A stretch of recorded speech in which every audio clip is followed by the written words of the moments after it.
We were talking about the morning show on the news station over there. Yes. And I just said to him, I said, hey, he was good at this stuff. You know, Yeah. I don't know what you're feeling. I said, but he did a long run. He was very good. I said, but when I'm asking about things like the trade deficit, he's not my first thought. He's not my and 100. They nearly fell off their chair. Yeah, he's not my 101st thought. Well, I know. I went to bed after the pick six. You got another hell of a game last night, didn't you? Hell of a fourth quarter. Yeah, I was beat. Yeah, I didn't get a good night's sleep the night before, and I'm like, I'm going to bed. I need 6-7 hours tonight. Is that before or after the pick six, EB? He had a good fourth quarter. I mean, what the stat lines, we'll see. What did he throw? He didn't throw that many passes for the whole damn game. No.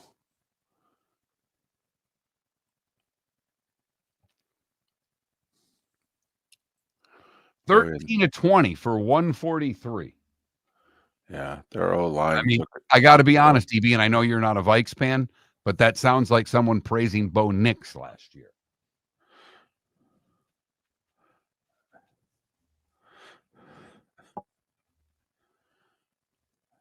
Nice meeting with the county yesterday. That's good.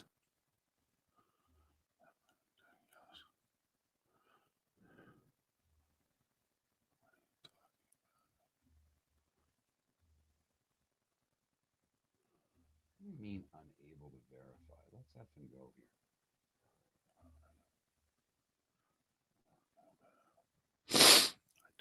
What are you talking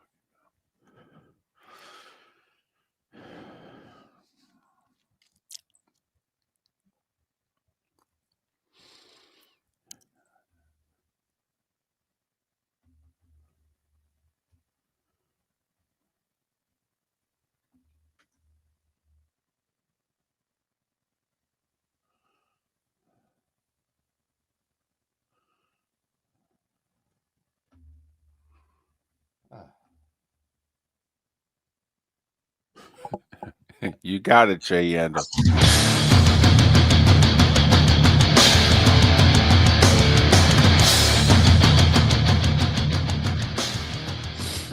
You're listening to Miller and Moulton, coming at you from the Floormeister Studios. Floormeisters, keeping it real. And now, here's Mark Miller and David Moulton. Top of the morning to you on this Tuesday, where week one of the NFL is finally in the books. How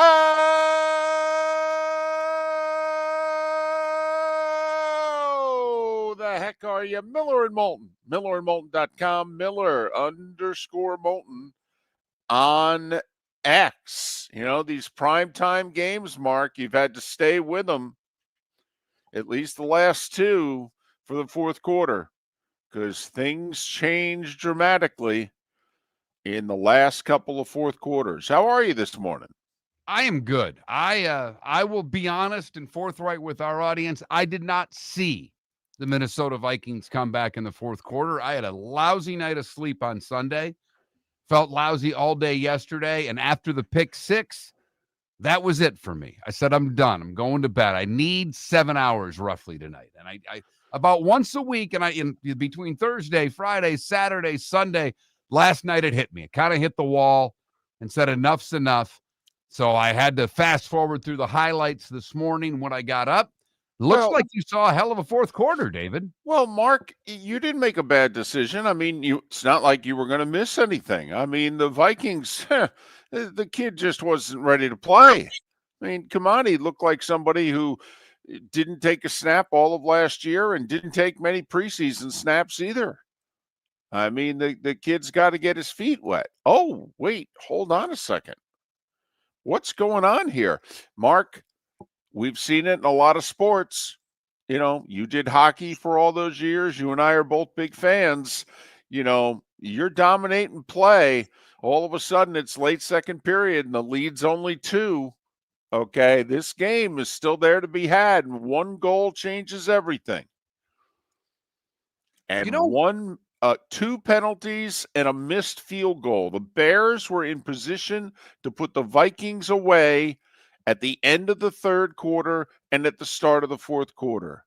2 penalties and a missed 50-yard field goal, and next thing you know, the Vikings have the ball, great field position, and they went to work. And Mark, here's what was remarkable about it. Not McCarthy, and it's the fact that the offensive line that got its butt whooped for 3 quarters whooped the Bears' defensive line in the fourth quarter. Just And what's whooped them. amazing about that to me, David, is that Minnesota didn't run very many plays. It's not like the game in which, you talk about defenses in the NFL getting to that 60 play number, and after that, there's not much left. The Vikings only ran 50 plays for the entire game, 49 Right. to be exact. So if you think about that going into the fourth quarter where they did a lot of damage, they're only in the, mid to high 30s for plays ran. So you would think that there's a lot of juice left on the other side, and yet the Vikings maul them in the fourth quarter. It's not how it's supposed to work. Not at all. Not at all. And you did sense it. It's kind of like, 3-1 lead late second period or 3-1 lead early third, and you're convinced the team with the lead is going to win because they've been the better team the whole game. Okay, and then, one more goal, they put this sucker away, and next thing you know, boom, it's 3-2, and now everything's different. And when Santos missed that field goal, and then they went 60 yards, and the first half of it on the ground, power running, and it set up a couple throws, and bada bing, bada boom. Now it's 17-12, and the Vikings defense looked around and said, well, we can take it from here. And it was 3 and out. Boom, boom. And the Vikings responded offensively with boom, boom, touchdowns. And next thing you know, you looked around, and there's 3 minutes to go, and it's 27-17. I'll be damned. I love that you use the 3-1 hockey analogy, because I think so many times, because of, the obvious, it's 7 points for a touchdown, we get caught up in the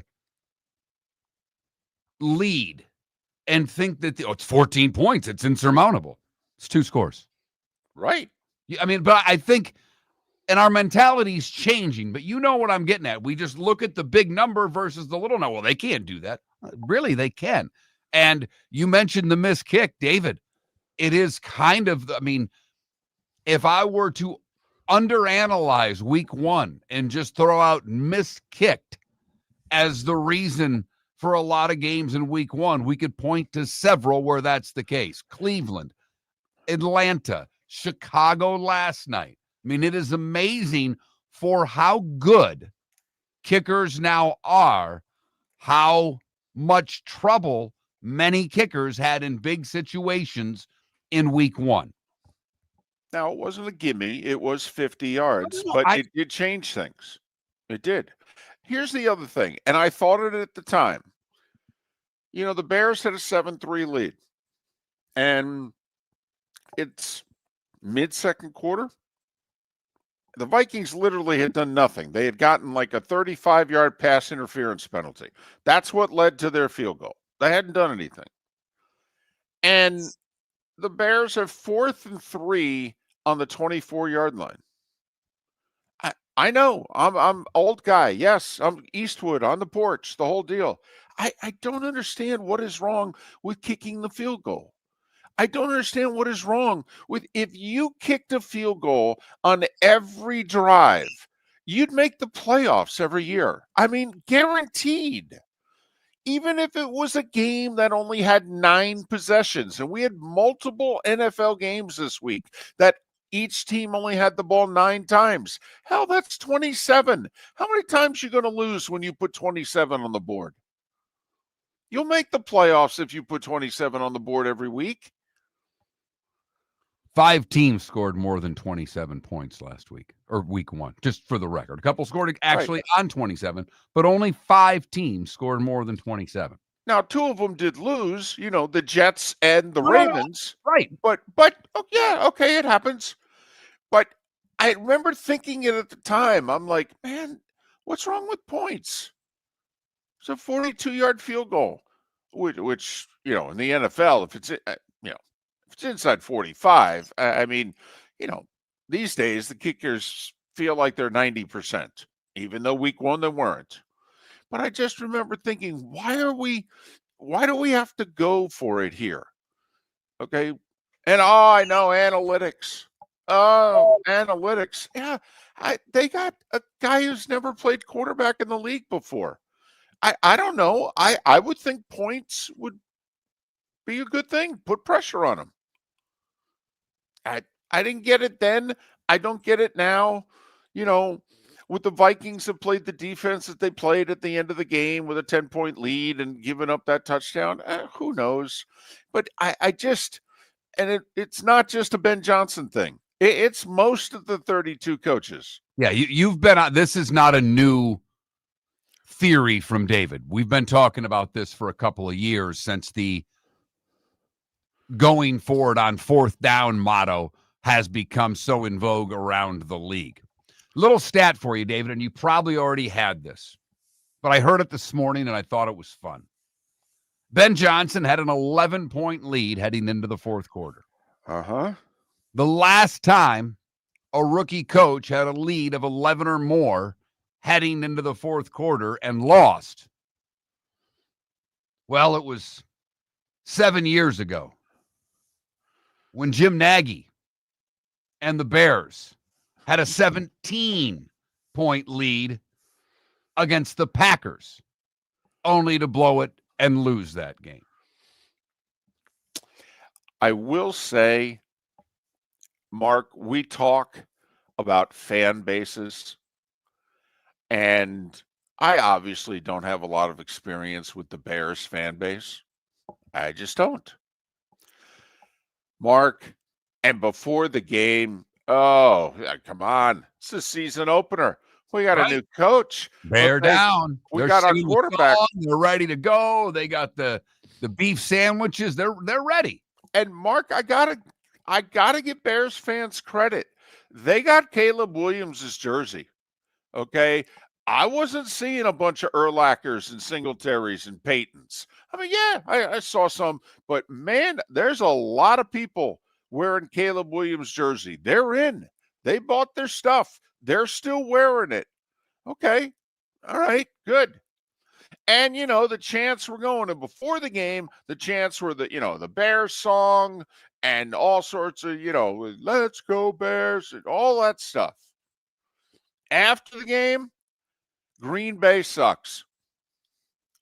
That was the chant, okay, for 20 minutes. All right. We had to walk a good mile, maybe more, and then hail a cab and what have you to get back to the hotel. And Mark, you could tell that fan base is damaged. Okay. The Packers own them. They are in their heads. Did they play the Packers last night? No, they didn't. They played the Vikings. Right. And next week they have another division game that's also not against the Green Bay Packers. Well, they play the Packers apparently every week in their head. Okay. If the this is the worst week possible for a Bears fan. The Packers won and they blew a fourth quarter lead and lost. I mean, this is the end of the world for a Bears fan, is what I found out last night. They are unbelievably emotionally fragile. They should be. There's a reason for it. They've been bad now for a while. I know. They desperately want a quarterback. Yes. And to your point, with all of the people buying the Caleb Williams jersey, they buy in. They don't wait. No. And they were wearing it. Okay. And I thought this is awesome. I was with Joe Spotters. We were walking in together and I'm like, this is awesome. They're not living in the past. Okay. They're in, and they're going to support this guy. Okay. And he looked promising for long stretches last night. He did. Unfortunately, didn't make the big throws that could have potentially put the Vikings away, and it came back to bite them. Funny how that happens when you have an opportunity to put your foot on the throat of the opposition and slip.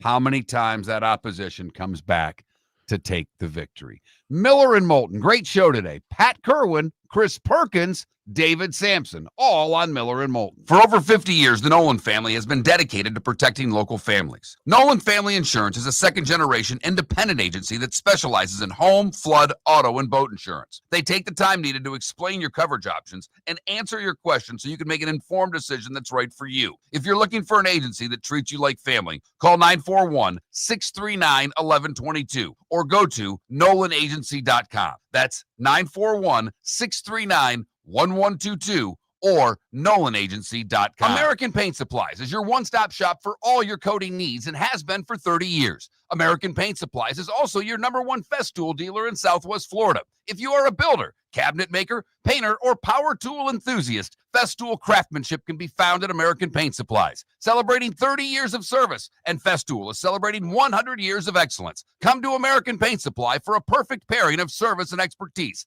on 6100 Shirley Street, Naples, off of Pine Ridge, or online at AmericanPaintSupplies.net. So I asked him at Floormeisters, hey, what do you want me to tell everyone for September? He says, well, tell them I just bought 100 pallets of Core-Tech. So I've got so much of it, I can keep the prices low. Plus, installation's always available, delivery's always available. And tell them Floormeisters has colors, 15 of them that no one else has. Floormeisters in Naples, next to Costco, whether it's carpet, tile, or Core-Tech. The best flooring, best service, at the best prices. Floormeisters. Floormeisters.com. Your roof is your home's first line of defense. At Pelican Roofing of Florida, Ronnie, John, and their team bring years of experience to protect what matters most, your family and your business. From residential repairs to large-scale commercial roofing, we deliver honest work, fair pricing, and quality you can trust. An upgrade on your roof can lower your insurance costs. Don't wait for a leak to turn into a disaster. Call the experts at Pelican Roofing today. 1-866-9-PELICAN. That's 1-866-9-PELICAN. Online at PelicanRoofingCompany.com. CCC 13325. This is Miller and Moulton.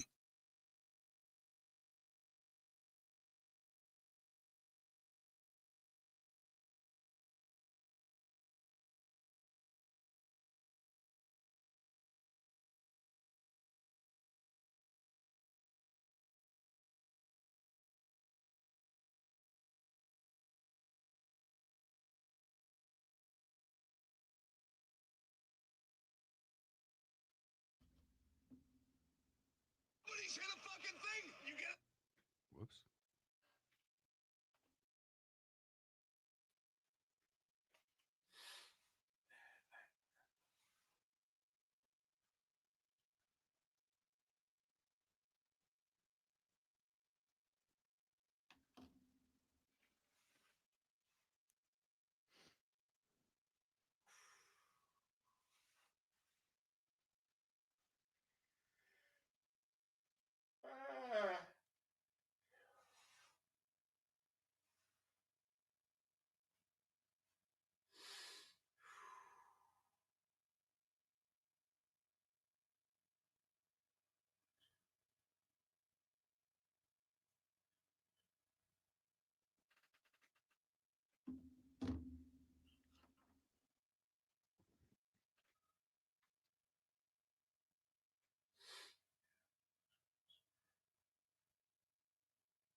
Well, but he had given up a hit, though. Right, Sonny? So there was no sense continuing. Oh, yeah. Oh, yeah, coffin ball. I think Ohio State's at Washington at the end of the month. We've got them. I think we got them at Wisconsin. And Glasnow didn't have the no-hitter himself. He was already pulled after 7. Right. Yeah, I mean, so it wasn't his no-no. I mean, it was a combined. They took him out. Well, but he gave up a hit, didn't he? I No. thought He gave up a run, but not a hit. Huh. It was a no-hitter through 8. They got their first hit in the 9th inning. God, wow, that's the second time in like their last 3 games. Right.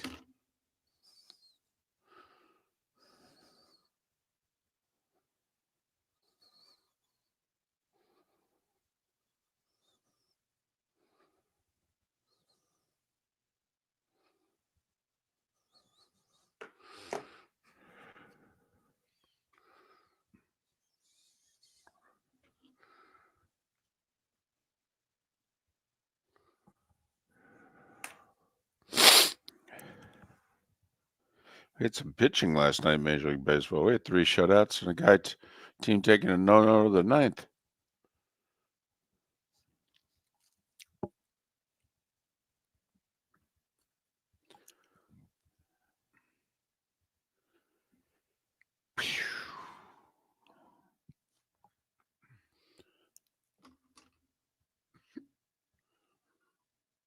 Well, your coach guaranteed a win, Paula.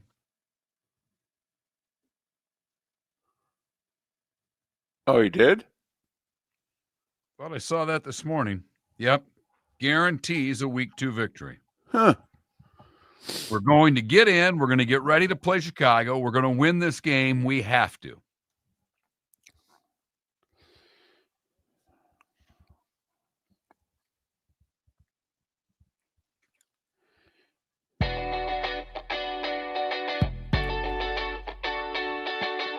You're listening to Miller and Moulton.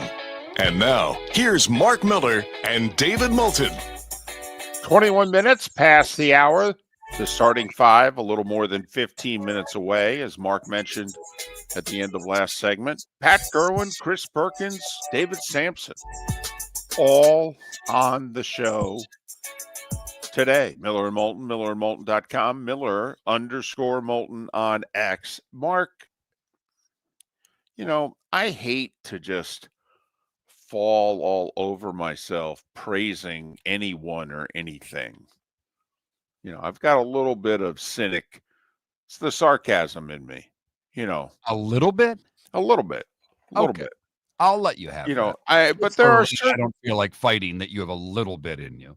you know, but there are certain athletes that, you know, they're even my cynicism is like, got nothing. I can't, you know, like Michael Jordan. I couldn't say anything about Jordan. I mean, he's just Right. Okay. damn great. You know, Tigers 10, 12-year run there, the whole deal, right? So I don't work for the National Football League. We don't get paid by the NFL. We can say bad things about the NFL. We have said bad things about the NFL. I do walk to my car differently after you do say something bad about the NFL, though. It's like the phone cops, David. Yes, I'm going back 40 years for that reference. Hopefully you watched the show. Mark, I think there were only 4 games week 1 that were not 1-score games. That's what they do. We've only pointed that out literally for 20 years. That's what this league does. It doesn't always mean the play is good. No. Sometimes it's sloppy. Week 1 sloppiness, you know, nobody playing in the preseason anymore and what have you. And as you mentioned, we had more big missed kicks than seemingly we have once the season really gets going in week 1. But, I mean, Mark, Jags beat Carolina by 16. Right. Colts beat the Dolphins by 25. And it wasn't that close. No, Wasn't. Packers beat the Lions by 14. And it wasn't that close. And the Commanders beat the Giants by 15. Right. And that was a closer game than 15 for most parts of that game. I mean, they kind of armbarred them throughout, but the funny thing is that Washington Giants game was a lot like last night's Monday Night Football game. I mean, the Giants had plenty of opportunities to get back in it. You know, one score would have changed everything. And then finally, Washington said, all right, we'll put you away. I mean, you asked. Okay, we'll do it. That's it, though, Mark. I mean, that's it. Even Denver beating Tennessee by 8. Hell, it was a 1-point game mid-fourth. And 8's a one-score game in this world. Right. 12 out of 16 week 1 games were one-score games. And maybe that's why, David, that yesterday's poll question was answered in the way that it was. Wow. In a league of parity, the Dolphins were one of the teams that we mentioned, and they were blown out. It was the worst loss of the week, and it wasn't close. And we asked yesterday who gets fired first, because Billy Napier and the Florida Gators lost to South Florida. We thought, at least I thought, that the Gator faithful would have come out in droves to vote for Billy Napier being fired first. But in one of the larger votes that we get, just the way that it is, David and I each have, I think David has around 3,000 followers on X. I think I'm around 2,500. I mean, that's nothing. That's peanuts in the social media world. We understand that. We need it for our job. We'd love to have millions of followers, but that's not the case. So we typically get, on a good vote, 125 votes. Huh. On X. We had 175 votes yesterday, and 67% of the voters think McDaniel gets fired first. Wow. Dolphin is angry. Chris Perkins, 8:38 today. We had to move him up a day. I have some things scheduled tomorrow that I have to bail out a little early for. So we have Chris Perkins today, right after Pat Kirwan. It will be one hell of an NFL hour at 8 a.m. this morning. Man, you folks are angry. Damn right they are. We've been doing this a fairly long time. You guys have lost a decent amount during that time. This is one of the angrier times that I sense in the last generation from Dolphin. I have to also, because they're not the only fan that's upset. The Gator fan is upset. And I have to, I guess, issue a on-air apology. Huh. I yesterday talked about an email I received last week at Link that wanted DJ Lagway, I don't know about benched, but was questioning why he was the one based on how the backup played. And I did it very tongue-in-cheek. And the person who sent the very lengthy email, I mean, this was a Moulton email for crying out loud, emailed me yesterday, and it said, first off, he was a little upset by how I took his email. And that's my poetic license as a show host. You have to understand, sir, that the only people that know who sent me the email are you and I. Right. That's it. David doesn't even know. David didn't see the email. Only we saw it. You wrote it. I read it. And like I said yesterday, I appreciate the hell out of people reaching out to us on the show with praise or anger or whatever the hell the case may be. But he sent and I wondered where my email was. And he was afraid to send it because he thought I made fun of him. And I was not making fun of you. I love your passion. He did send me 2 more. I don't even respond. I read them on air, basically. And I keep getting emails, and I love it. So I want you to know it was nothing towards you. A little poetic license that I take from time to time on the show. Hang in there. You've got LSU this week. Here's what I wonder.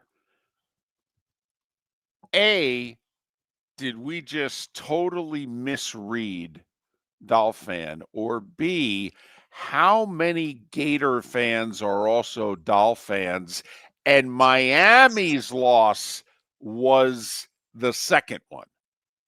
So that was the one. They took their anger, some of their Gator anger, they also then took out on the Dolphins. I'm wondering, did Miami earn even more of a backlash because how many Dolphins are also pretty disappointed, angry Gator fans? Plus, also, let's be honest, Gator fan thinks, well, we get a new coach. Bada bing, bada boom, we can turn this thing around right away. This Dolphins thing looks like, oh boy, this could be back to the drawing board. But I will say the one thing that he did point out to me in the email, and David, we did not bring this up. We knew this. We didn't bring it up. Strickland just got an extension. For 3 years at Florida. Yeah. And David and I have always thought, if Napier goes, does that mean Strickland goes as well? Because are they really going to allow him to hire another football coach? And some smart people, some people in media reached out to me yesterday and said, hey, man, Strickland's got the basketball natty. And really, Gator fan? 21,000. Pelican Roofing of Florida text line. That's the number, 21,000. Would love to hear from you on this because you guys are in an interesting spot because you got two tough games and you got to figure out a way to get at least one.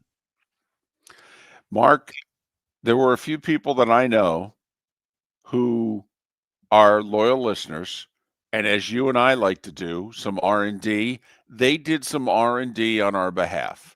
And they asked the Gator fans in their life, the younger ones, okay, how upset are you by this? And does the basketball natty count? And the younger Gator fan said, oh, yeah, the basketball natty counts. Shoeless Joe's Sports Cafe, your home for all the football and baseball that September provides, plus a nightly food special.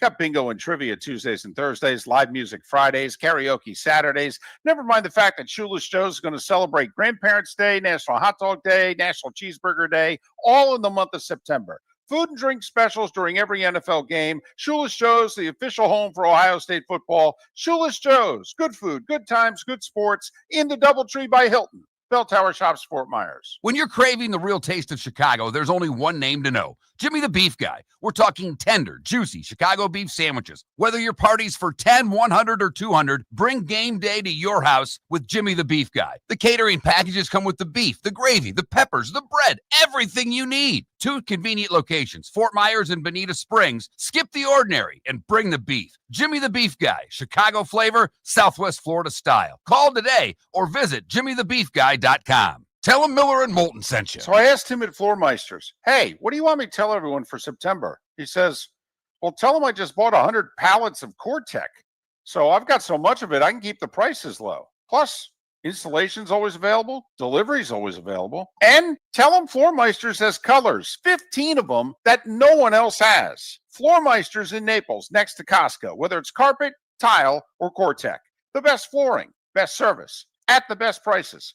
Floormeisters, floormeisters.com. Got a cracked window or foggy glass? Don't wait for the next storm to make it worse. Your local Glass Doctor Home and Business is just down the road and ready to help. From leaky frames to shattered panes, we've got the tools and the know-how to get your home or business storm ready. With flexible scheduling and our done right promise, you'll be in good hands. So before or after the weather hits, call your neighbors at Glass Doctor. Glass Doctor, Glass Doctor. Call the Glass Doctor, we fix your pains. Oh yeah. This is Miller and Moulton.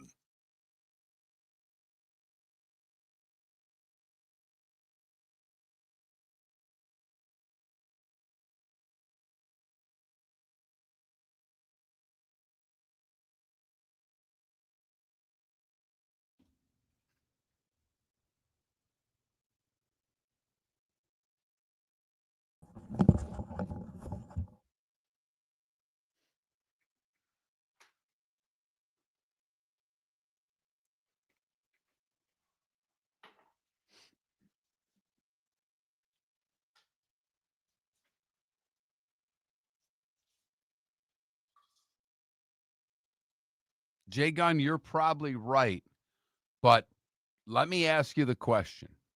And I would not want to lose Lagway. I think he is a special talent. And maybe Napier can turn this around.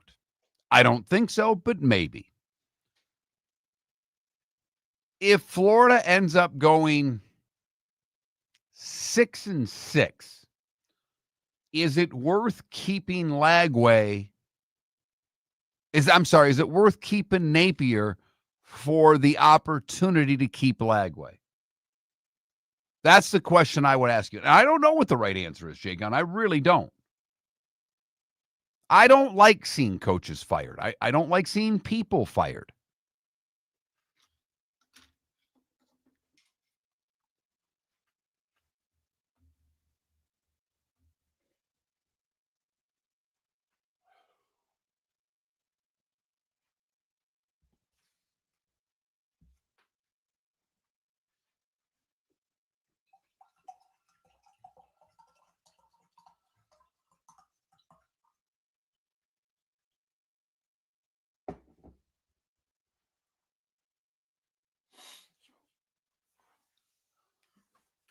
All I said, Jay Gunn, is it if they go 6-6 this year, all right, let me just give, and hey, maybe they end up going 8-4.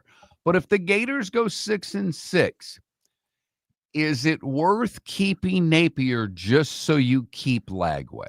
That's my question, Jay Gunn. And like I said, I don't know what the right answer is. I'm not trying to get people fired. I'm really not.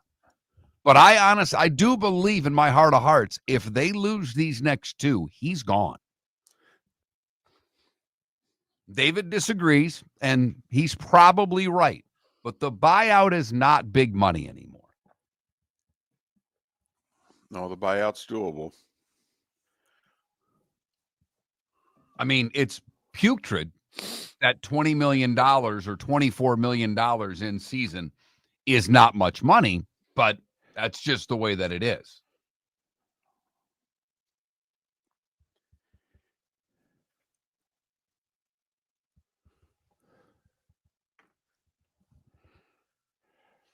DC, I'm not a PJ Fleck guy. I love the comment. But who was your guy at Minnesota they let go, David? I'm drawing a blank there that they should have kept. And, they were winning 9 games and decided that wasn't good enough at Minnesota. And they gassed. Glenn Mason. PJ Fleck's their new Glenn Mason. He wins them. They go to bowls. I don't know how much more you can expect being a Gopher fan.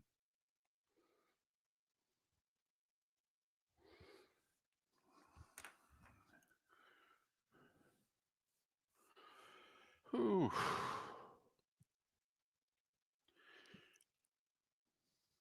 You think if he just wins one of those 3, Jay Gunn, he keeps his job? Ooh. I mean, that means you're assuming they're going to beat A&M.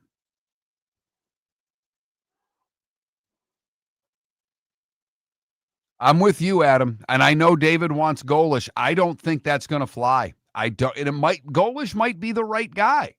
And that's the other problem. If they can't get Lane, who do you want? Who would you want that's out there? And don't give me Saban, he's not coaching. Who would you want that's out there coaching right now to coach the Gators that you could get? Golish. Stop it. I said a name. But you know what I mean. He. All right.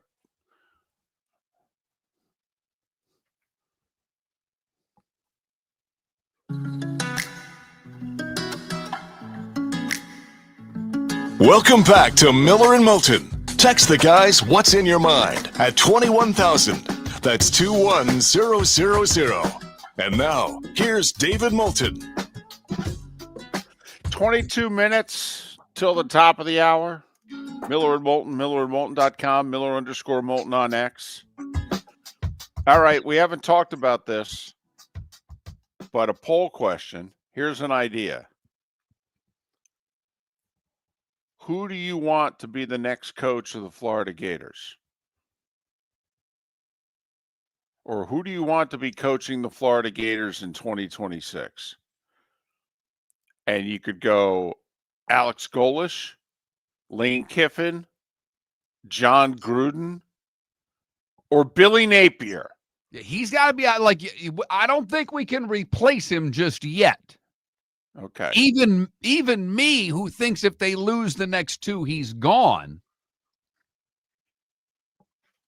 Just No, wondering.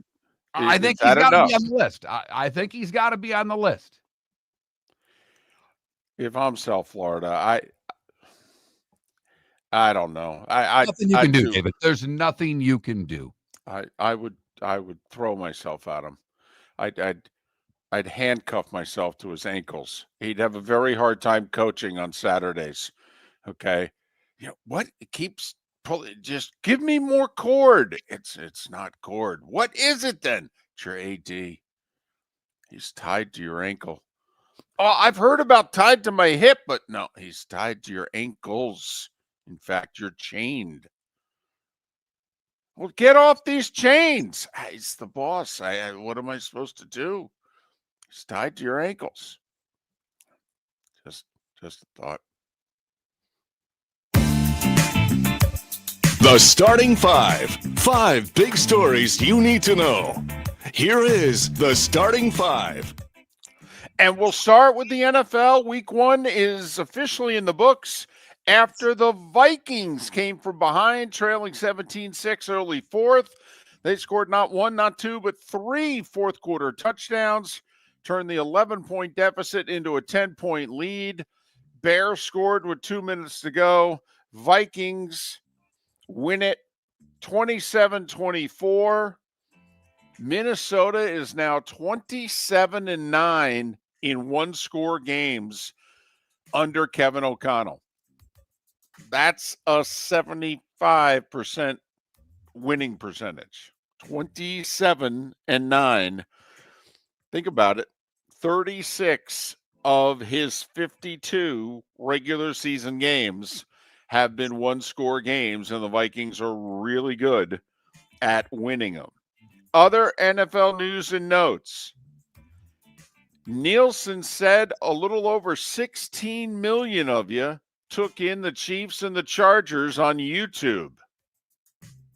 That's a win, isn't it? Well, the NFL is going to spin it as a win. I mean, if the game was on network television, it would have drawn 10 million more than that.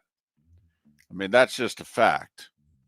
I mean, it's game 2 of the season. It involves Patrick Mahomes, Travis Kelce, therefore Taylor Swift, and the Chiefs. 16 million is a low number for a Chiefs game, but for YouTube, I'm sure it's considered a win. Okay. I would think so.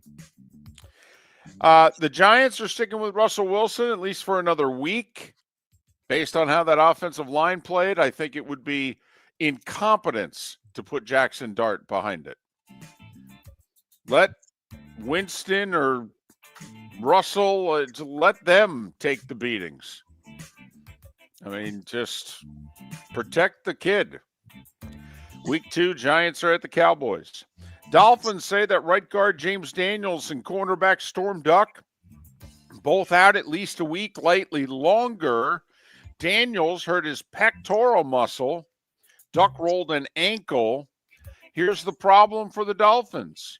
You miss week 2 this Sunday against the Patriots. Yeah, week 3's a little more than 72 hours later. It's Thursday night in Buffalo. So you don't have a full week to rehab. A 1-week injury, if it's more than a week and a half, you're going to miss week 3. Also, Mark, what were the 2 areas on the Dolphins that they could least afford injuries? Secondary and offensive line, David. Once again, James Daniels is their starting right guard, and Storm Duck was one of their top 3 corners. And with a name like Storm Duck, how could you not root for him? 49ers re-signed wide receiver Kendrick Bourne, a 1-year deal. He could make up to $5 million. It's a good thing. Boy, do they have injuries at wide receiver. Jawan Jennings with a shoulder. Kittle is going to miss weeks. Weeks. He's got a hammy. And what happens when you come back early from a hammy? We all know. Months. You miss 2 months with a hammy injury. Well, if you come back early, you could miss a year. We've You seen could. hammies and calves lead to Achilles. Brock Purdy got beat up against Seattle, so much so that the 49ers are saying, yeah, he may not play Sunday against the Saints. Purdy hurt his shoulder and his toe. So there. Eagles made a trade with the Jags. Do you know that's the 5th trade that the Eagles have made in the last 3 weeks? Do you know that teams are still answering the phone when the Eagles call them for players? I know. The Rays pick up the phone and call you and want to trade. You say no. Right. You don't The answer Eagles the phone. call you up and ask for a trade. You say no. And now you could say if the Florida Panthers call you up and ask for a trade, you say no. Well, the Jags answered the phone and they said yes. They sent backup running back Tank Bigsby to Philadelphia for a 5th and a 6th in next year's draft. Can we examine this a little bit? The Eagles are trading for a running back? Huh. Did Saquon get hurt? Are we missing something? Or they hate all their other running backs and this guy would move up to RB2 right away when he was RB3 potentially in Jacksonville? Right. I'm wondering for all of you that late round drafted, was it Shipley, the backup in Philly? Are you dumping him on the waiver wire this week to pick up Tank Bigsby? Right. College football news. Gators head coach Billy Napier said that defensive tackle Brendan Bett, he is remorseful. And Bett eventually apologized with a post on Instagram. I thought he was going to because Napier made it sound as if he was going to publicly apologize. And Mark, I think of that means you step to the podium. You look into the camera. Okay. Bett did apologize to the team. Supposedly he was going to call the South Florida offensive lineman Cole Skinner, who he spit on. Yeah, I don't know if he tried to call him or not, but anyway, he apologized to him also on Instagram. Napier was asked, so what are you going to do about defensive tackle Brendan Bett? He said, quote, well, we're going to give him, quote, some internal discipline, unquote. Yeah, I got to admit, this is another example where if I'm on the fence about Napier, I'm like, dude, you got to be public about this.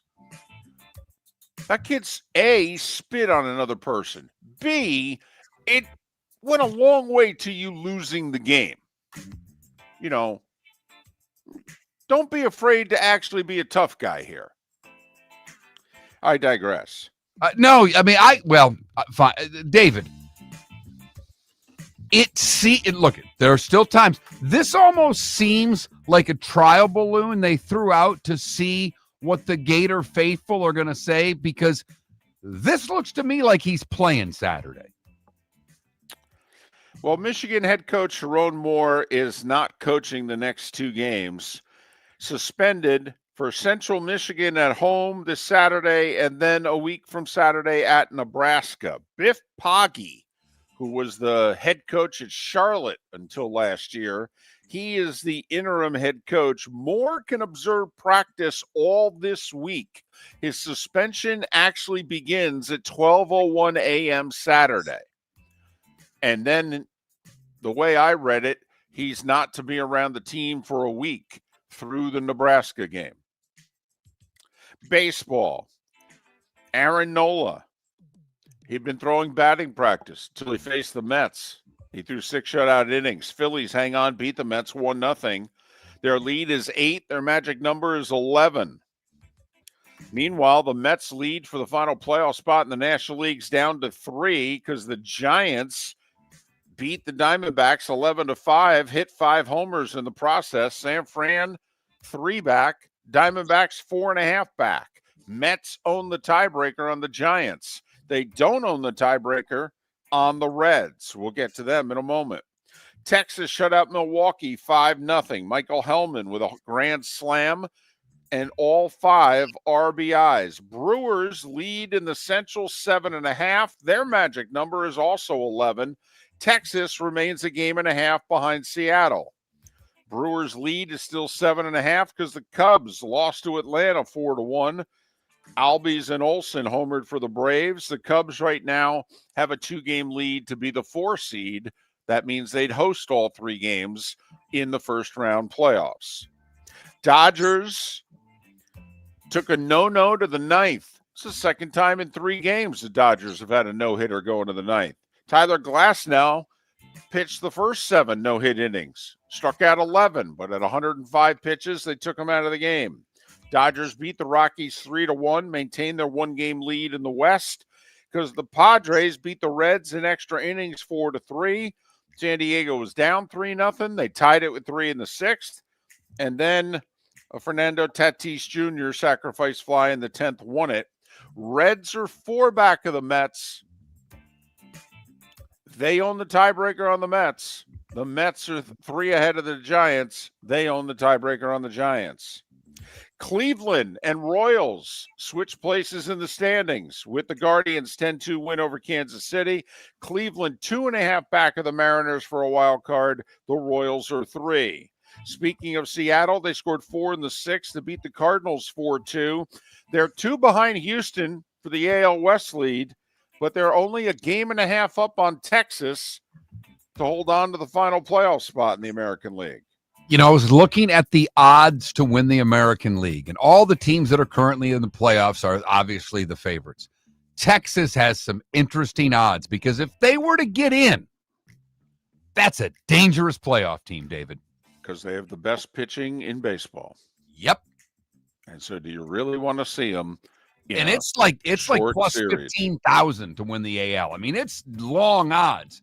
But for those of you that like to throw a shekel on a long shot, you could make a worse bet than the Rangers right now. Game and a half behind Seattle. Cleveland 2.5 behind. Kansas City 3 behind. The Rays 4.5 behind. Red Sox got 7 shutout innings from Garrett Crochet. He struck out 10 in their 7-0 win over the A's. Boston 3 back of the Jays in the East. Nats bomb Miami 15-7. Josh Bell hit 2 homers, 1 from each side of the plate. Think about how talented you have to be. I can homer left-handed. I'll turn around a homer right-handed. Oh, in high school? No, in the majors. And the Twins bomb the Angels 12-3. Royce Lewis hit 2 homers. See, he's healthy and he's producing when they're out of it. When they're playing meaningful games, he's either injured or not producing. Begging the question, when's the last time the Twins played a meaningful game? WNBA, our buddy Carl Semesco is a finalist for the Coach of the Year. He and Atlanta beat Connecticut by 25. For the moment, they have the second best record in the league. This is the final week of the regular season, the WNBA. Regular season ends Thursday. And at 8 minutes before the hour, that was the starting 5. 5 big stories and homering from both sides of the plate here on Miller and Moulton. So you have suggested a poll question in which we find the Gators a new coach. That may be snarkier than yesterday's question, considering that we're entering week 3 of the college football season. Well, I'm willing to put the current coach on the list, though. Okay, who do you want coaching? Because there's a lot into that. That means, first off, they turn this season around if it's Billy Napier. Secondly, you want Billy Napier. Why? Because you're a big believer in DJ Lagway. And we all believe that Lagway stays if Napier stays. Napier goes, we believe Lagway will transfer. So, you know, that's why I want to put Napier on the list. Who do you want to be the Florida Gators coach in 2026? Alex Golish, Lane Kiffin, John Gruden, Billy Napier. We'll get it up during the break.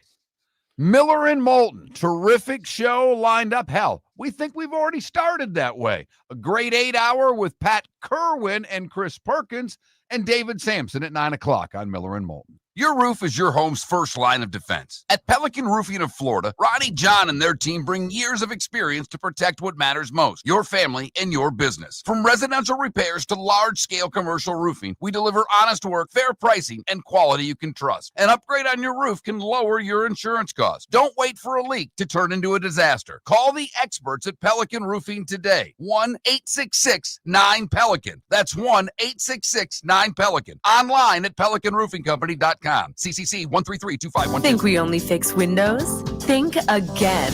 Your local Glass Doctor Home and Business does so much more to upgrade your home. We custom build stunning shower and bath enclosures, install sleek glass doors and windows, and can bring fresh life to foggy or cracked panes. Need a glass tabletop or a statement mirror? Yep, we do that too. If it's glass and it's in your home, we're the team to call.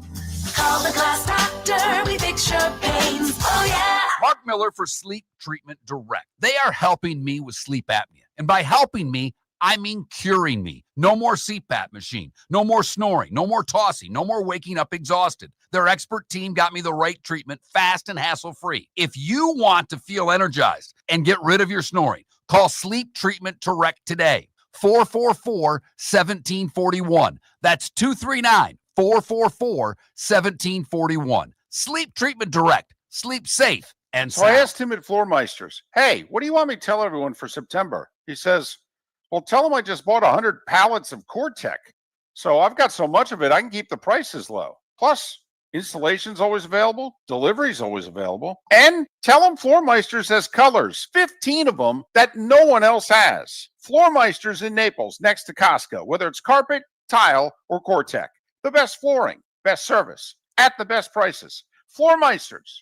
Floormeisters.com. American Paint Supplies is your one-stop shop for all your coating needs and has been for 30 years. American Paint Supplies is also your #1 Festool dealer in Southwest Florida. If you are a builder, cabinet maker, painter, or power tool enthusiast, Festool craftsmanship can be found at American Paint Supplies. Celebrating 30 years of service, and Festool is celebrating 100 years of excellence. Come to American Paint Supply for a perfect pairing of service and expertise on 6100 Shirley Street, Naples, off of Pine Ridge, or online at AmericanPaintSupplies.net. If you're a business who targets men, please know there is no better and more economical way to reach your target audience than us at Miller & Moulton. So let us help you make money. You can reach out to Mark at that Mark Miller or me at the David Moulton on X, or text us at 21,000. We have a proven product, a good reputation, and lots of quality segments that we can attach your company's name to. Miller & Moulton, we're like that old pizza box. You've had the rest, now try the best. Miller & Moulton, MillerandMoulton.com. This is Miller and Moulton.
Paula, thanks for asking.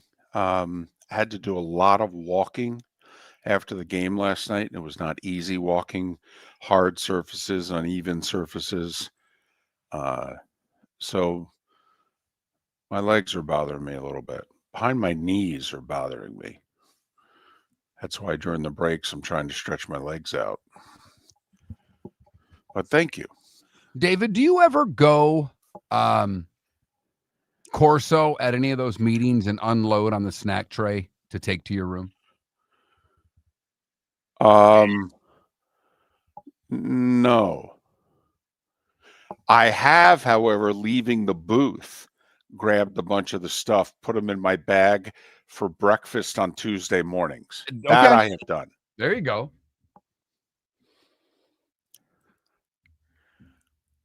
Oh, E.B. Hill, don't get me going on the room snacks. They didn't replace them like I had asked. Ugh. It's an international incident. Definitely first world problems. Yep.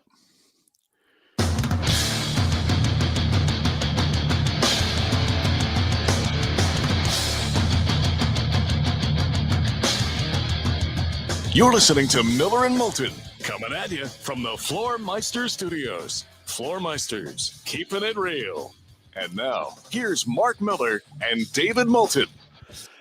Hour 2 of Miller and Moulton on this Tuesday. I come at you still from Chicago after Monday Night Football last night. Vikings with a big fourth quarter rally to beat the Bears 27-24. The Bears division issues continue. But also, Mark, can I get you to role play with me for this next segment? I don't have to wear a kinky outfit, do I? You do not. Okay, then I'll role play with you. It was a week ago or thereabouts that not just Miller and Moulton, but I think everyone listening, we all decided who was going to be good this year in the NFL, who was not going to be so good, who was going to make the playoffs, and who was not. And you've listened to us either recently or for years talk about the historical significance of a week 1 win and a week 1 loss in the NFL. Well, now week 1 has played itself out. Mark, you can answer this however you'd like. We will add it up at the end. There is no right answer or wrong answer. You will speak on behalf of the both of us. This is Miller and Moulton. Only your judge and jury. That crunkling you hear was me getting a piece of notebook paper ready because I feel as if I've got to write things down for this segment. I don't think you do. Okay, I'm just prepared. I got pen in hand. I got paper down here. I maybe take a note or two. All right. And if you want to, that's fine. I will simply ask you, did the team who lost this game, will they in fact make the playoffs? Because we all know in our minds who we thought was in and out just a week ago. So we can all play this little cute game and laugh amongst ourselves as to who we have changed our opinion of, good or bad, based on one game. Here we go. Cowboys, will they make the playoffs, yes or no? No. Okay. Chiefs. Yes. All right. That's one loser that will make the playoffs. Atlanta. Yes. Okay. That's 2 losers. Carolina. Hell no. The Dolphins. Hell no. The Ravens. Yes. Okay. That's 3. The Lions.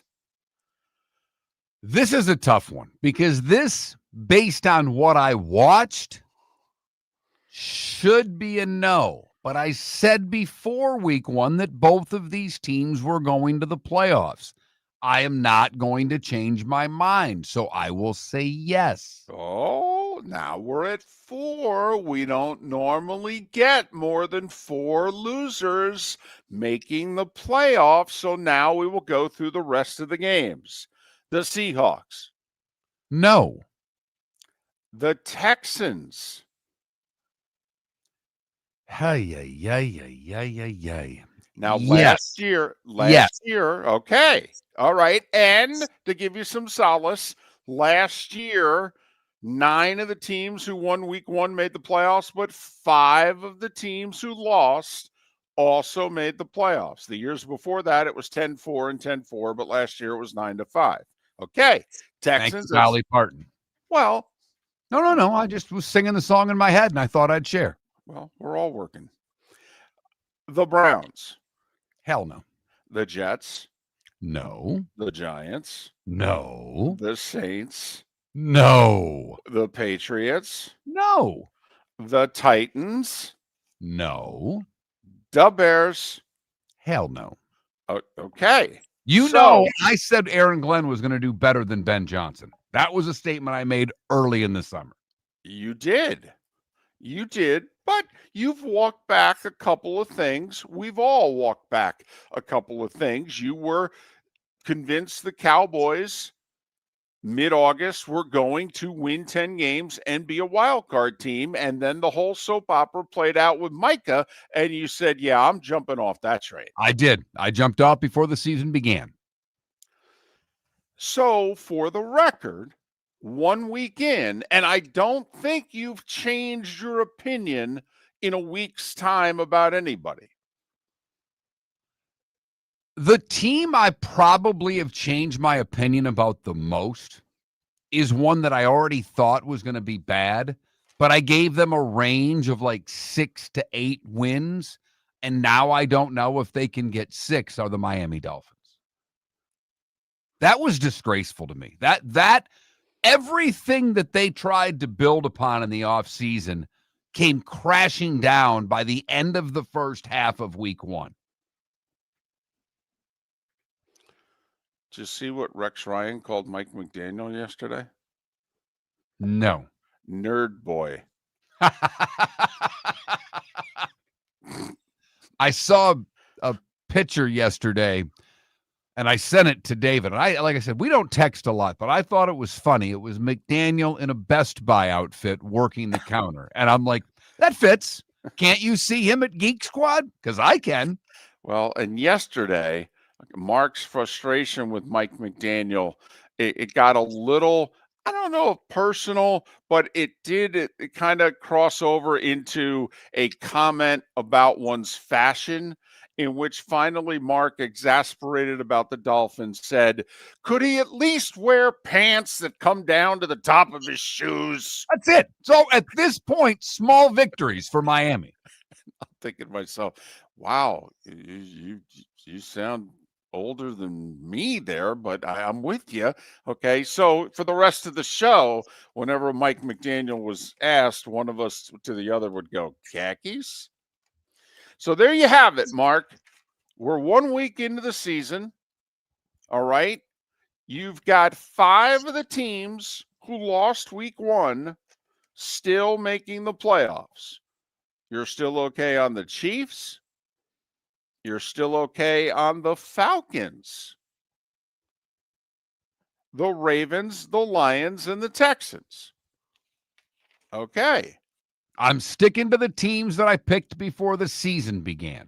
So So there you go. I'll run that right out. And I asked that obviously for everyone listening, because you all know just a week ago who you were. Yeah, I like this team. Yeah, I think they're going to make the playoffs. All right. Now week 1's in the books. Anybody change their tune on anybody? You know, I like some people, I think, very concerned about the Lions after week 1. I wouldn't be. Okay. I actually think the fact that they were so bad week 1 actually works in their favor. Yeah, get it all out of your system. All right. It's like a bad dress rehearsal. You know me and Broadway, Mark. Okay. I can always make it about a play. That was like a bad dress rehearsal for the Lions. Okay. And then you find out afterwards, no, that one actually counted. We charged admission and everything. Really? Oh, damn. Huh. I wasn't ready to go. I wasn't very good. No, you weren't. Tomorrow night, you better be better. They're paying the same amount of money. Words on the street, we weren't very good. Let's turn it around. Time's buried us. Hopefully we can do better. Right. So there you have it. That's all. Simple game. Simple game. We've gone over it. Great lengths. Come on. It does feel like a statistical quirk. How could one game that represents a little less than 6% of the season, how can it seemingly end up at the end of every year representing so much? But it has. And not just, to me, it isn't just the winners and losers of week one. I said it when we made our predictions for the season. Buffalo shouldn't have won that game, but they did. And I said, and I think David agreed with me, that win by the Buffalo Bills means they will host the AFC Championship game. Well, Mark, I'd like to go a step further. I do think I wanted to do this preseason. You wouldn't allow me. But now I am petitioning the court in which I would like to take a seemingly unprecedented step. But if it's okay with you and with our audience, I would like to declare the Buffalo Bills the 2025 AFC East champions today. I would like to put the X next to them in the standings and say it's over. Our track record on this is a little better than you think. David put the X next to the Tigers, I want to say early July. Right. And the Tigers gave us a scare. Yep. When the Guardians got it to 5 or 4.5 or whatever the hell it was, and they had lost 10 in a row, then they won 11 in a row or whatever it was, and they got it to around 5 games. And you were worried. Some of you, particularly the Tiger fans that listen, were worried. And David stuck to his guns and said, No, it's over. No, I'm keeping the X there. No, it's over. And The name's already on the claret jug. And that's what I'd like to do here. I would like to congratulate the Buffalo Bills for winning the AFC East. 16 games left, please. They're in the division with the Patriots, the Dolphins, and the Jets. Are you serious? The question really becomes, when do they start resting guys? Right.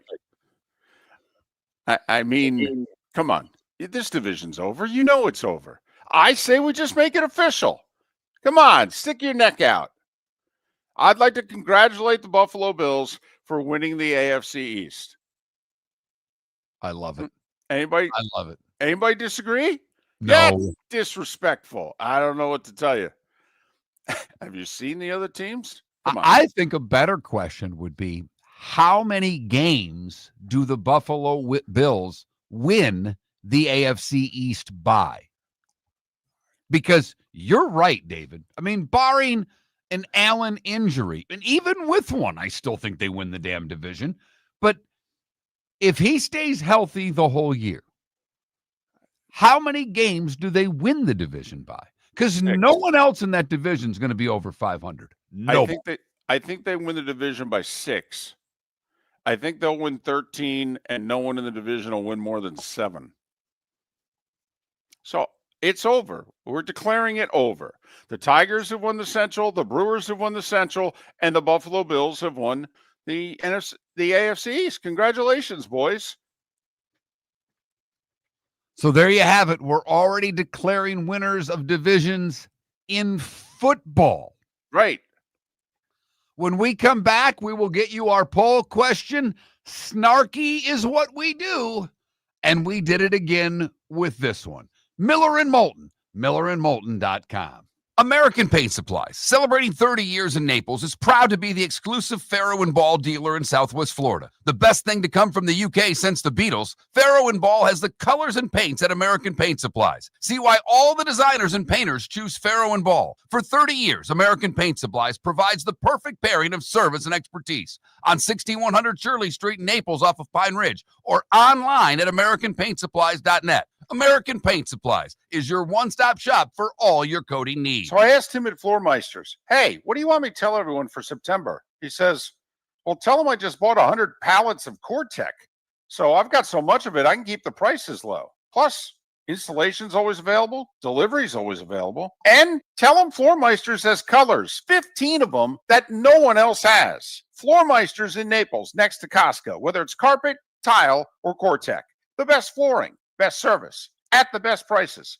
Floormeisters. Floormeisters.com. Your roof is your home's first line of defense. At Pelican Roofing of Florida, Ronnie John and their team bring years of experience to protect what matters most, your family and your business. From residential repairs to large-scale commercial roofing, we deliver honest work, fair pricing, and quality you can trust. An upgrade on your roof can lower your insurance costs. Don't wait for a leak to turn into a disaster. Call the experts at Pelican Roofing today. 1-866-9-PELICAN. That's 1-866-9-PELICAN. Online at PelicanRoofingCompany.com. CCC 1332512. Wine glasses never fall over until you get a brand new rug. Oh, no! Ketchup bottles act normal till you're wearing a new shirt. Oh, you kidding me? And rocks slide peacefully on the road till the day you get a brand new windshield. Then they fly up off the road and attack without mercy. That's why new windshields from Glass Doctor come with our windshield protection plan. Unlimited repairs and one replacement for 12 months. Don't just fix it, protect it. Glass Doctor. A neighborly company. This is Miller and Moulton.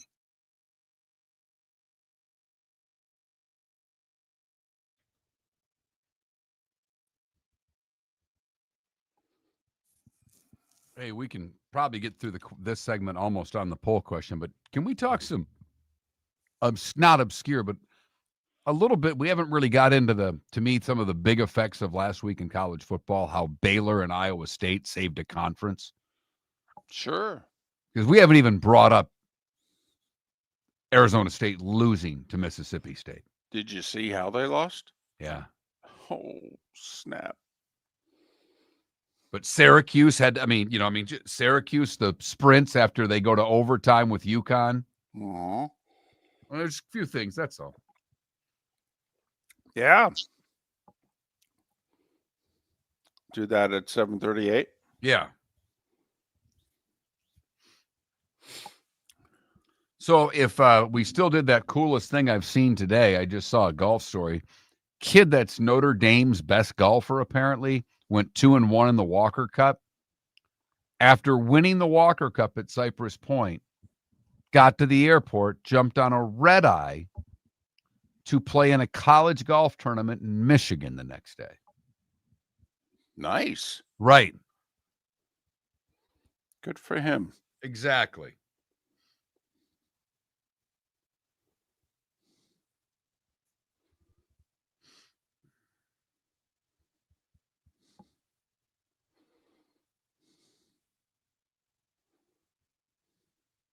Oh, I get Tigers and Yankees tonight?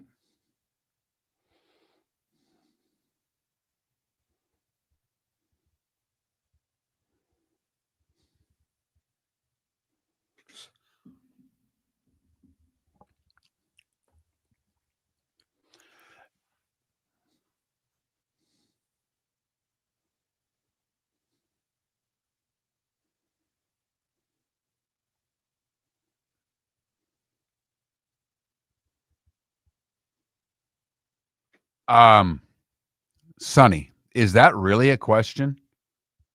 Dolphins, Patriots, or Scooble?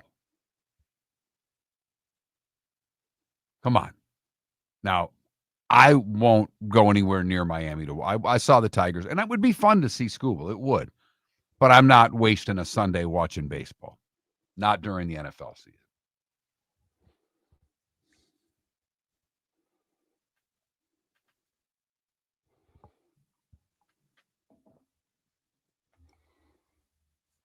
Just a little behind the curtain here because I'm on the email list. So, our game this week's USC Purdue on Saturday.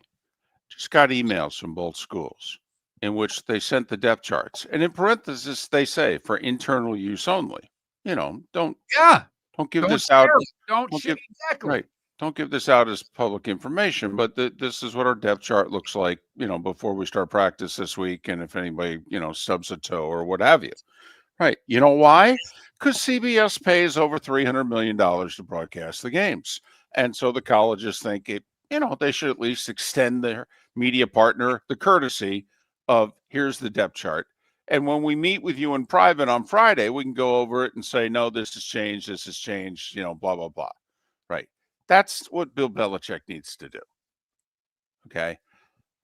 You want to, for whatever reason, publicly not reveal a depth chart, whatever. But to the media outlet, which in this case will always be pretty much ESPN, okay, you got to give the broadcasters a depth chart. Come on, dude. All right, I digress. Bothers me, though. By the way, I happened to like a tweet this morning. I don't know. Somehow I ended up on the For You page instead of following, because on X, I just deal with people I follow.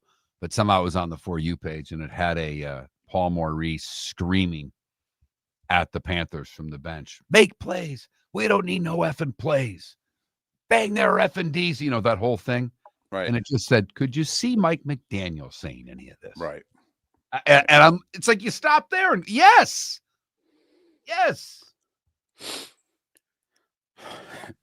Nerd boy. It's very disrespectful. Well, at least Rex has done something. He's gone to 2 AFC championship games. EB, I'm sorry that we don't recognize whether it's Twitch or YouTube. I'm just trying to answer listeners' questions. You're listening to Miller and Moulton. And now, here's Mark Miller and David Moulton. 21 minutes past the hour. Miller and Moulton, millerandmoulton.com, Miller_Moulton on X. Pat Kirwan coming up at the top of the hour. Chris Perkins in a little more than an hour. Going to talk about the Dolphins. I don't know. Is there one positive thing we could bring up? No, seriously. Is there a player? Is somebody? Well, I don't think they had any. Well, no, they did have injuries. So no, David, there's nothing positive we could bring up. All right. They have a lineman and a defensive back injured. The two areas of the team that they cannot afford injuries. Right. No, I don't think I don't think that there's a positive. Chris Perkins, a little more than an hour. We'll try at the very beginning to find a positive, maybe. David Samson, a little more than 90 minutes away to start our bonus hour here on Miller and Moulton. Our snarky poll question is up. Yesterday, we asked who would get fired first, McDaniel or Napier, and it was overwhelming that you chose McDaniel from the Dolphins, surprising both David and I. Whew. But David and I are already replacing Billy Napier. Well, not really. Not really. We're asking you, who do you want to be the Gators head coach in 2026? And we give you 4 choices. And one of them is Billy Napier. And I will say this, David, if you're a true Gator fan, that should get 99.9% of the vote, because that means he's turned it around. That means you end up with 8+ wins this year after the horrific loss to South Florida on Saturday. That should be your answer. Now, it wasn't my answer, but if you're a Gator fan, truthfully, that should be your answer. But I get it if it's not, because we gave you 3 other choices. Lane Kiffin. And I don't think you can get him. That's just me. Alex Golish. That's David's choice right now. But that's not. If I were the Gators, I would hire Alex Golish. I would. For me, however, I want him to stay at South Florida. I want him to build it, turn it into Boise State. The ACC grabs them, okay, and then when we break away in the 2030s and go to 64, that South Florida is one of them. Honestly, I want him to stay and be a legend, and they build a statue of him in Tampa. I do. So I voted for the Lane train. But if I'm the Gators, that's who I'm hiring. But do you agree with me that the Gator fans should be saying Napier? Totally. I mean, that means it's working. I mean, you have to understand that. So we didn't just call for his head here. We did yesterday. But we are asking who you want to be the coach in 2026. So Golish, Kiffin, Napier, and then the guy that's leading the voting early, John Gruden. I have to admit, we don't do this very often. John Gruden's a clickbait answer. He is. We threw it in there, but he wants to get back in. He says he wants to coach in college. Okay, he wants to do the coaching thing. Obviously, he's got a home in Tampa. All right, he said his preference would be to coach in the SEC. Okay, fine. We'll put him in. And you're biting. Oh, are you biting? 50% of the early vote calling for John Gruden to be Florida's next coach.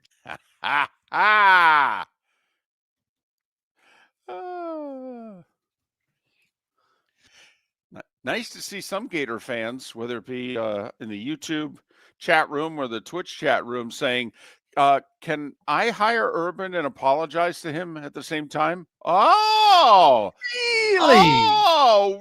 really? That's very interesting, Gator fan, because you've told us for 15 years how much you hate him. Right, 15 years. 15 years he's toe jam.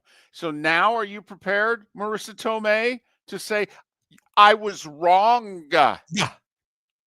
Wrong. Urban's done coaching. Okay, he is. He's done. But I'm all for it. You should apologize. Okay? Absolutely. You guys wouldn't do for the Urban Meyer years all over again. Are you kidding me? Oh, man. They'd do anything to have that back. Just we're warming up for Urban. 15 years. What do we go? Muschamp, McElwain, Mullen, Napier, right? Am I missing anybody? Right. Okay. You even went to Atlanta 3 times since Urban. You know that? You guys remember that? No? 3 times you've been in the SEC title game since Urban. Yep. The good old days. Mm-hmm. So that's our poll question today. That Mark Miller, the David Moulton, Miller_Moulton on X. If you have a different vote, like many in our chat room are saying, Urban, you can always text the show on the Pelican Roofing of Florida text line. 21,000 is the number. If you've not texted the show before or not in a while, you need to text the keyword Miller to 21,000, and then you can text as much as you would like. Pelican Roofing of Florida, proud sponsor of the text line. If you're looking for residential or commercial roofing needs, 1-866-9-PELICAN. 1-866-9-PELICAN. Yes, that is an extra number. And yes, it works. David called it before the show yesterday. He was so confused. If Alex Golish and the Bulls of South Florida were to go to Miami and beat the Canes, does it help or hurt South Florida's chances to keep him? And before you laugh and go, well, that's idiotic, of course it hurts. Really? If he could do it in less than 3 years at South Florida, why leave? Just asking. No, well, seriously. I mean, why leave? Reasons. You know the reasons. Why? 1, a huge sum of money, and 2, the opportunity to get better players, and 3, the opportunity to coach at a higher level and compete for championships on a national level every year. Okay. He doesn't have that at South Florida. If this year goes perfectly, he has a shot to get into the playoff and be the 12 seed. That's the best you can do at South Florida. Okay, well, he's just. I mean, first off, the premise of the question is if he goes to Miami and wins. Mark, if he goes to Miami and wins, you mean to tell me he can't beat anybody in the playoff? He will have just beaten Boise, Florida, and Miami, back to back to back, 2 of the 3 on the road. You really think he'd be intimidated by facing Texas? Name the team. You really think they'd have a problem who would they have a problem if they go into Miami and beat the Canes? Tell me who they are. You think they'll have a problem lining up against Notre Dame? Yeah, I do, David. Okay. Yes, I do. Right. Yes, I do. I Okay. mean, Florida is what, we thought they might be in the upper third of the SEC. They now appear to be more like a middle third team. Okay. Miami, until proven otherwise, what are the Hurricanes? And I'm serious here. Well, if they beat Notre Dame at home but get beat by South Florida at home, what does that make South Florida? Apparently, it makes South Florida the number one team in the country. Well, That's where Danny Cannell had them ranked after this week. now you applauded him for doing that, though, because he did it based on resume and resume. I thought only. it was great. I thought Right. it was great. I did. So that's all. My point is, can you, if you're South Florida, look at Golish and go, actually, you don't have to leave. You've already done it. And trust me, give us 24 hours. I'll get you to 8 million. I can't get you to 11 or 12. I can get you to 8. Okay. And then we'll go from there. We're building the stadium. Trust me, we'll be in the ACC in 2 years. Okay. Trust me, they're going to come calling. Well, I think if the ACC could revisit that whole Oh, Cal Stanford thing, they would. phew. God, That's would not they ever. aging well, and it's No. going to continue to get worse. Miller and Moulton. We'll take a look at college football outside of the SEC and Big Ten next. Your roof is your home's first line of defense. At Pelican Roofing of Florida, Ronnie John and their team bring years of experience to protect what matters most, your family and your business. From residential repairs to large-scale commercial roofing, we deliver honest work, fair pricing, and quality you can trust. An upgrade on your roof can lower your insurance costs. Don't wait for a leak to turn into a disaster. Call the experts at Pelican Roofing today. 1-866-9-PELICAN. That's 1-866-9-PELICAN. Online at pelicanroofingcompany.com. CCC 1332512. For over 50 years, the Nolan family has been dedicated to protecting local families. Nolan Family Insurance is a second-generation independent agency that specializes in home, flood, auto, and boat insurance. They take the time needed to explain your coverage options and answer your questions so you can make an informed decision that's right for you. If you're looking for an agency that treats you like family, call 941-639-1122 or go to nolanagency.com. That's 941-639-1122 or nolanagency.com. So I asked him at Floormeisters, hey, what do you want me to tell everyone for September? He says, well, tell them I just bought 100 pallets of Core-Tech. So I've got so much of it, I can keep the prices low. Plus, installation's always available. Delivery's always available. And tell them Floormeisters has colors, 15 of them that no one else has. Floormeisters in Naples, next to Costco, whether it's carpet, tile, or Core-Tech. The best flooring, best service, at the best prices. Floormeisters, floormeisters.com. American Paint Supplies, celebrating 30 years in Naples, is proud to be the exclusive Farrow & Ball dealer in Southwest Florida. The best thing to come from the UK since the Beatles, Farrow & Ball has the colors and paints at American Paint Supplies. See why all the designers and painters choose Farrow & Ball. For 30 years, American Paint Supplies provides the perfect pairing of service and expertise on 6100 Shirley Street in Naples off of Pine Ridge or online at AmericanPaintSupplies.net. American Paint Supplies is your one-stop shop for all your coating needs. This is Miller and Moulton.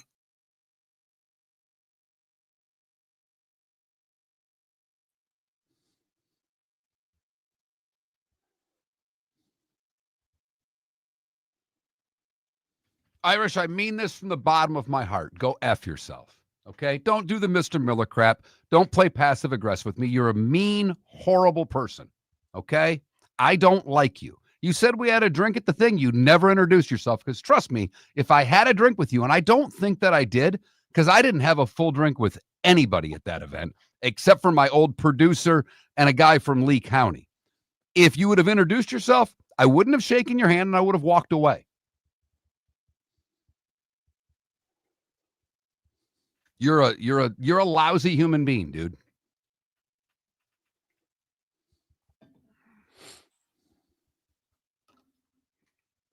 Like I said yesterday, you do nothing to help this show. You try to bring this show down, and that's cool. If that's your MO, knock yourself out.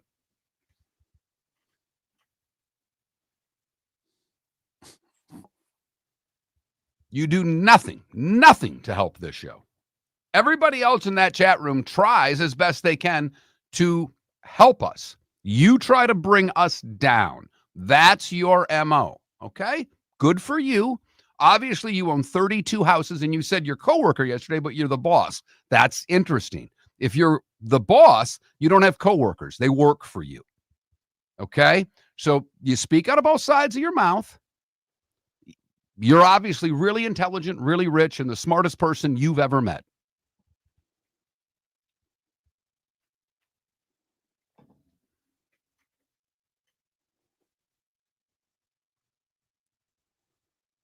I know I can block him, Feeney, but I'm not going to. I don't block anyone. I never have, and I never will. Unless they threaten us with physical violence.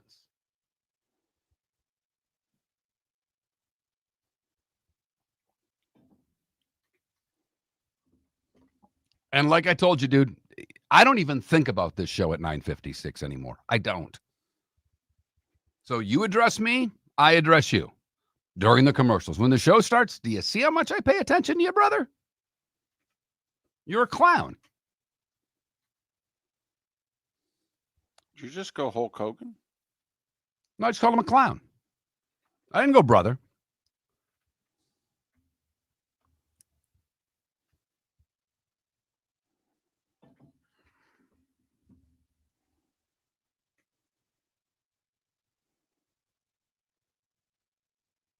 I'm glad you like him, Jim.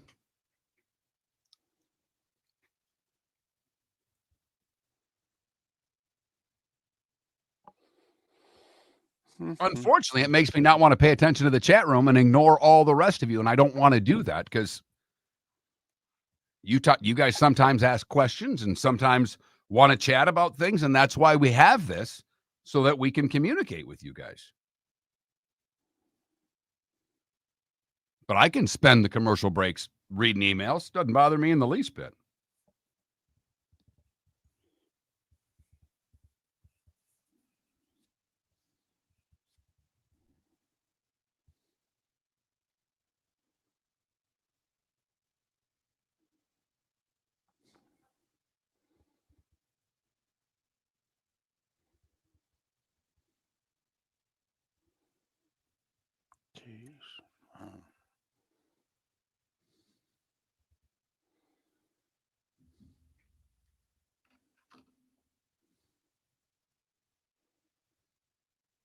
Hey, Jim, no offense. Sarcasm doesn't come through in a chat. That's the one thing. You just don't know.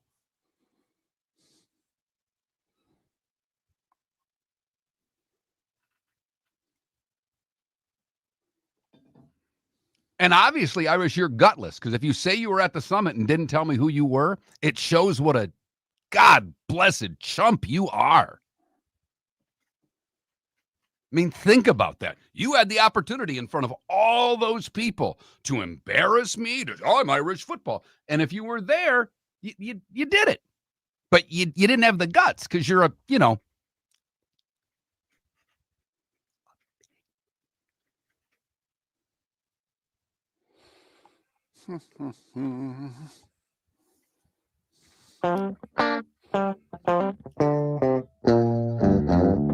You're listening to Miller and Moulton. And now, here's Mark Miller and David Moulton.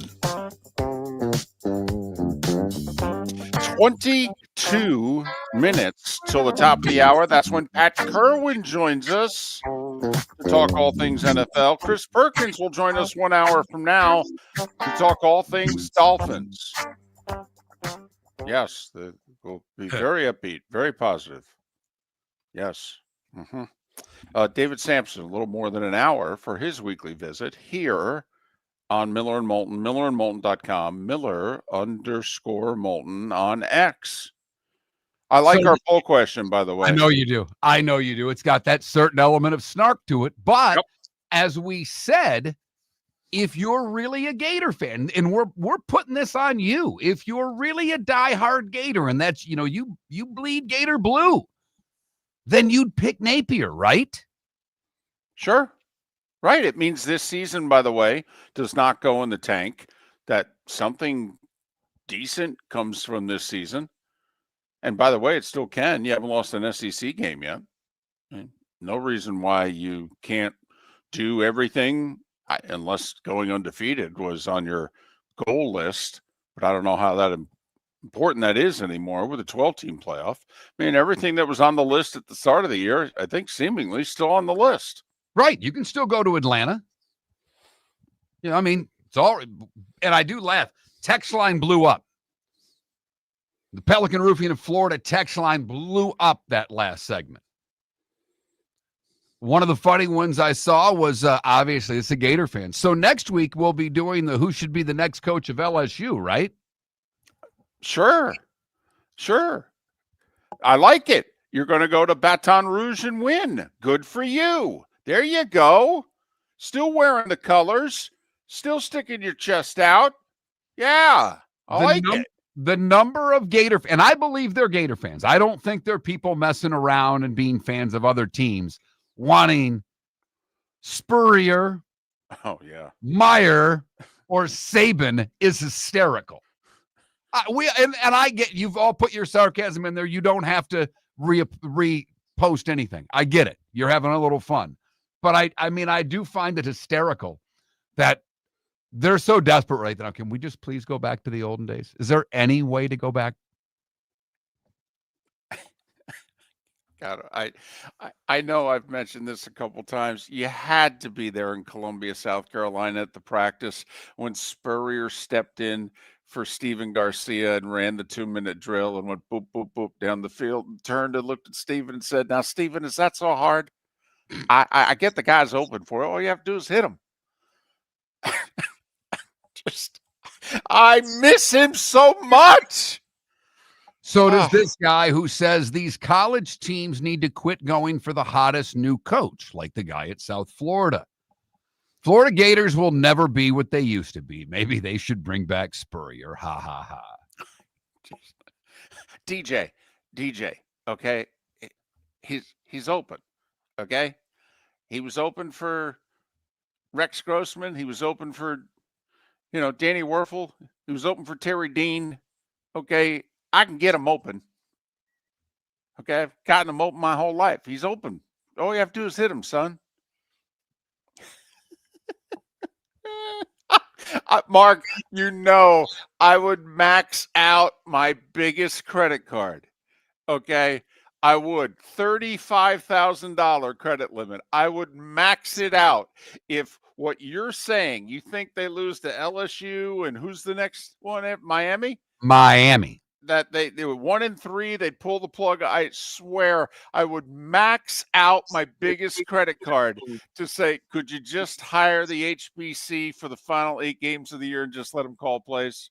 Just let them call plays. You don't even have to make them the head coach. You could just make it, because you fire Napier, you're losing your offensive coordinator also. You could make someone else the head coach. Could you just let the visor call plays for 8 games? The Gator Nation would lose their minds. They would be so happy. Yes, they would. You're absolutely right. I do want to get to some college football outside of the Sunshine State, because there were a couple games last week that to me really bailed a conference out. Oh, Iowa State holding on and beating Iowa. It's a really big win. Even though Iowa is, to me, just one of the more laughable programs in the country. They just are. Huh. Where's that coming from? They can't. They're embarrassed. They went out and they spent a bunch of money to get that quarterback from the Jackrabbits. South Dakota State. Right. They spent a couple million to get this guy. Yeah. He was not a cheap quarterback. No. He was one of the guys in the portal that cost you some money. Their offense is dreadful. They don't let this guy do what he can do. They still run the same offense that looks like it's from 1958. The new quarterback, Gronowski, I believe is how you say his name, was 13 of 24 for 83 yards. That's 3.5 yards an attempt, Mark. Come on, they're stretching the field. They're throwing downfield. Wow. So Iowa State gets a big win for the Big 12. But it was going terribly for the conference. Whew. Baylor's down 21 points in the fourth quarter. And that comeback was big for the Big 12 because one of the teams that's picked to win their conference lost to the worst team in the SEC. Mississippi State beating Arizona State. David, tell me when you saw that you went, well, that's a one-bid league. Well, it definitely hurt, okay, considering Arizona State had, they were in the top 10 in one poll and I think 12th in the other. But it hurts if Arizona State ends up being the representative, right? Arizona State, by the way, came back 2-touchdown deficit in Starkville. They take a 3-point lead fourth quarter, and then they give up a 58-yard touchdown with 30 seconds left in the game. Ouch. Good coverage. Ouch. Oklahoma State, you were at the game. And I know they're not picked to be anywhere near the top of that conference. They're picked to be near the bottom. But it wasn't too long ago that Oklahoma State was a good program. They're a laughingstock now. They lost 69-3. Kansas lost to Missouri. But, David, who did Army play week 1? Army play, Mark, do not diss Tarleton State, top 3 in the FCS polls, Mark. This is a football juggernaut. No, they're not. But Tarleton State, and they paid them $250,000 to come to West Point and beat them. And how did Army do the next week? Well, they played in Manhattan, Kansas against Kansas State, Mark. Right. Right. They did quite well, actually. They won 24-21. Unbelievable. Now, look, it looks, and Utah didn't play anybody last week, but Utah, after winning decisively in week 1, Utah looks like they can play a little bit. Iowa State looks like they can play a little bit. But, David, unless those two teams meet up for the Big 12 title game, they're a one-bid league. I will say there's still opportunities for certain teams to help the conference. I mean, UCF's going to host North Carolina here in a couple of weeks. But I know what you get. West Virginia lost at Ohio.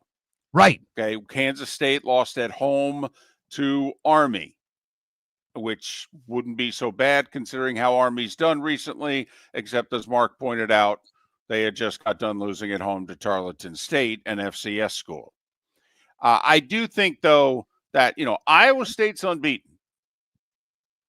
All right. Yeah, that's right. That's why I started with them. And Texas Tech, okay, is ranked, and there was hype about the Red Raiders heading into the season and all that. Utah, I still think there's a chance for the upper part of the conference to carry the ball here. No, and we'll find out quickly. Texas Tech played Arkansas, Pine Bluff, and Kent State to start the season. They have Oregon State this week. Then they go to Utah. We'll find out what they're made of in 2 weeks because Utah's a real team. Yes. Yes, very physical. And they had quarterback problems for 2 years because they couldn't figure out if that kid could play or not, and it really messed up their year last year, and I think a little bit the year before. But wow. Then the other one, and because we focused so much yesterday on the South Florida game, on the Dolphins loss, and we kind of kept things a little closer to home. But did you, and I know you saw it, how about Syracuse and what high school crap their coach pulled after the game? Oh, that I'm unaware of. Oh, you're not aware of this? No. So Syracuse goes to overtime with Connecticut. Right. You should just be able to stop there. But after the game, before the Syracuse players left the field, the coach went Herb Brooks on him. He had them run sprints on the field in some form of discipline for how poorly they played against UConn. By the way, they won, and they won in overtime, and then ran sprints on the field after the game. They did take the lead with 48 seconds to go, only to allow UConn to drive 52 yards in 47 seconds and kick the tying field goal to send it to overtime. So I guess he was still mad about that. Wow. He went you know me, Mark. All right. If I was one of the Syracuse players, when one of the coaches would yelling at me, I'd start yelling, United States of America, and see if they could figure it out. That's really good. If someone would have started yelling a Ruzioni at any point during those sprints, but I'm curious, and I should have looked a little more yesterday. I didn't see if there was any fallout, if you will, from the Syracuse folks, because it's no matter, that's a bad look. It really is. Heavy, and they weren't really into the sprints. They were more jogging. So it just looked silly, to say the very least. But I thought that, the Big 12 got a little bit lucky with Baylor coming back. And fortunately for them, Iowa State was able to hold off that juggernaut of an offense in Iowa to win that game. But the Big 12, to me, they basically said, if Utah and Iowa State play for the title, we might be able to get 2. Otherwise, we're a one-bid league. It was a damaging win by Baylor, though, to the ACC. I agree with that. Beating SMU at SMU, preseason top 3 team in everybody's ACC poll, and preseason top 20 team in everybody's poll. And then coming back from 3 touchdowns and winning, that was to avoid an 0-2 start. So that's damaging the ACC. Fortunately for the ACC, though, they've had Florida State and Miami and Georgia Tech. By the way, Georgia Tech Clemson this week. Yeah, Georgia Tech ended up winning by a bunch. They struggled early with Gardner Webb, for crying. They ended up blowing them out. Well, but not right away. Yeah, they come on. It was tough to take it seriously. Besides, they didn't play their starting quarterback. So no, I know. King didn't play. I gotcha. But you know what? Florida State played a far inferior opponent and drubbed them from the word go. Miami played a far inferior opponent, drubbed them from the word go. I won't even get into what Clemson did, because Clemson's play last week has to have Knowles and Canes fans going, really? You know, I'm not a style points guy, though, Mark. Okay, so I'm willing to give teams a break about, showing up with their C+ game and, against inferior opponents. I think it's just natural. Right, but your C+ game against the University of Aikman should not be being down 16-0. I grant you that. In fact, it probably wasn't their C+ game. Okay, so that's true. That's true. But we'll see where Clemson goes from here. We'll find out everything we need to know about Clemson this week with Georgia Tech. Okay, absolutely. They can't play like that and beat Georgia Tech. And I'm assuming King will be back for the Yellow Jackets. Noon kick. Clemson a 3.5-point favorite against the Ramblin' Wreck on the road. Miller and Moulton, the Great 8, about to begin with Pat Kirwan, followed by Chris Perkins right here on Miller and Moulton. Your roof is your home's first line of defense. At Pelican Roofing of Florida, Ronnie John and their team bring years of experience to protect what matters most, your family and your business. From residential repairs to large-scale commercial roofing, we deliver honest work, fair pricing, and quality you can trust. An upgrade on your roof can lower your insurance costs. Don't wait for a leak to turn into a disaster. Call the experts at Pelican Roofing today. 1-866-9-PELICAN. That's 1-866-9-PELICAN. Online at Pelican PelicanRoofingCompany.com. CCC 1332512. American Paint Supplies, celebrating 30 years in Naples, is proud to be the exclusive Farrow and Ball dealer in Southwest Florida. The best thing to come from the UK since the Beatles, Farrow and Ball has the colors and paints at American Paint Supplies. See why all the designers and painters choose Farrow and Ball. For 30 years, American Paint Supplies provides the perfect pairing of service and expertise on 6100 Shirley Street in Naples off of Pine Ridge, or online at AmericanPaintSupplies.net. American Paint Supplies is your one-stop shop for all your coating needs. So I asked him at Floormeisters, hey, what do you want me to tell everyone for September? He says, well, tell them I just bought 100 pallets of Core-Tech. So I've got so much of it, I can keep the prices low. Plus, installation's always available. Delivery's always available. And tell them Floormeisters has colors, 15 of them that no one else has. Floormeisters in Naples, next to Costco, whether it's carpet, tile, or Core-Tech. The best flooring, best service, at the best prices. Floormeisters. Floormeisters.com. When you're craving the real taste of Chicago, there's only one name to know. Jimmy the Beef Guy. We're talking tender, juicy Chicago beef sandwiches. Whether your party's for 10, 100, or 200, bring game day to your house with Jimmy the Beef Guy. The catering packages come with the beef, the gravy, the peppers, the bread, everything you need. 2 convenient locations, Fort Myers and Bonita Springs. Skip the ordinary and bring the beef. Jimmy the Beef Guy, Chicago flavor, Southwest Florida style. Call today or visit jimmythebeefguy.com. Tell him Miller and Moulton sent you.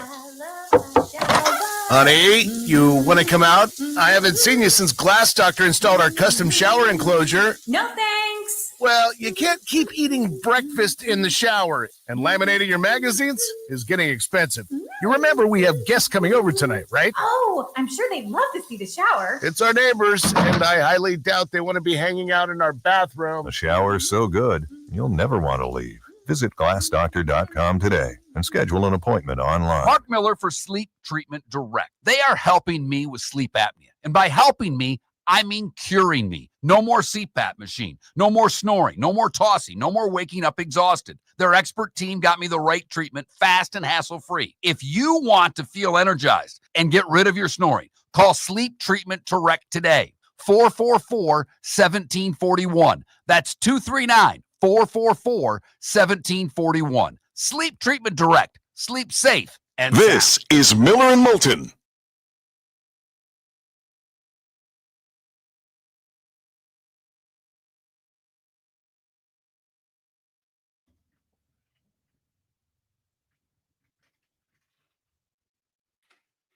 Good morning, Mark.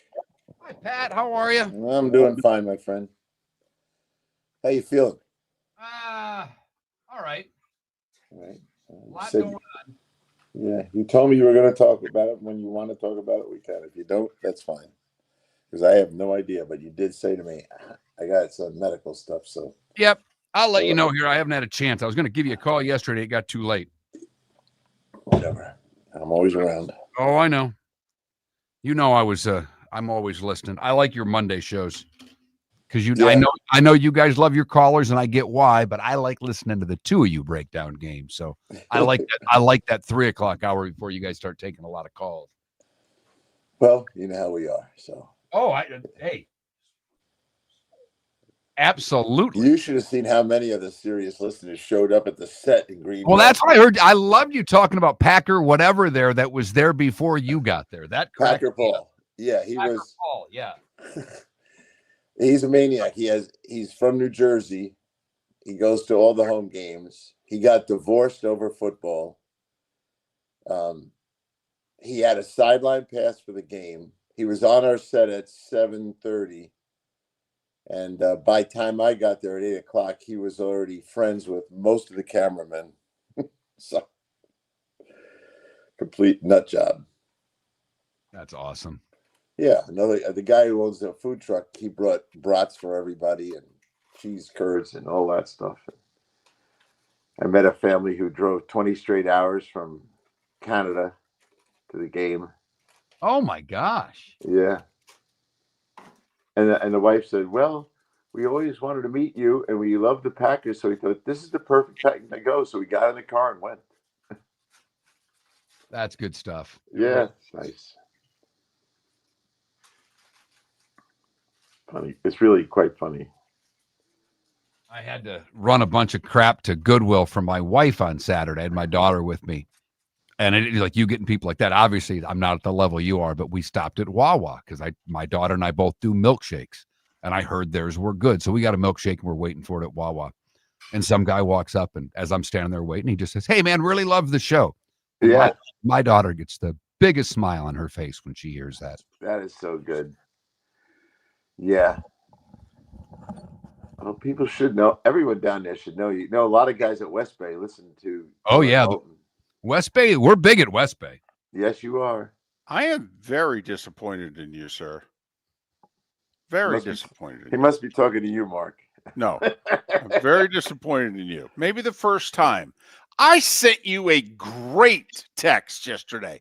Not a good text. A great text. I got nothing from you. Nothing. I was under siege most of the day. Please tell me you used it, though. I did not.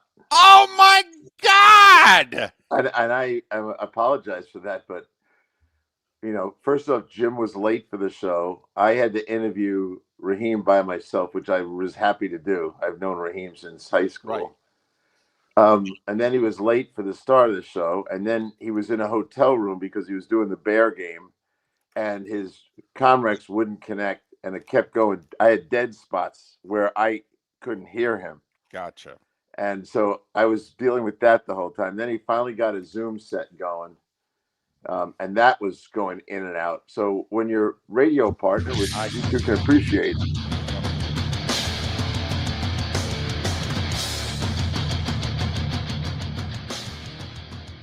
You're listening to Miller and Moulton, coming at you from the Floormeister Studios. Floormeisters, keeping it real. And now, here's Mark Miller and David Moulton. Halfway home on this Tuesday, at least halfway home in Jacksonville, Tampa, St. Pete, and Southwest Florida, Fort Myers, Naples. Final hour of the show, Lake City, Live Oak and surrounding areas, Port Charlotte, Venice and surrounding areas, Miller and Moulton, millerandmoulton.com, Miller_Moulton on X.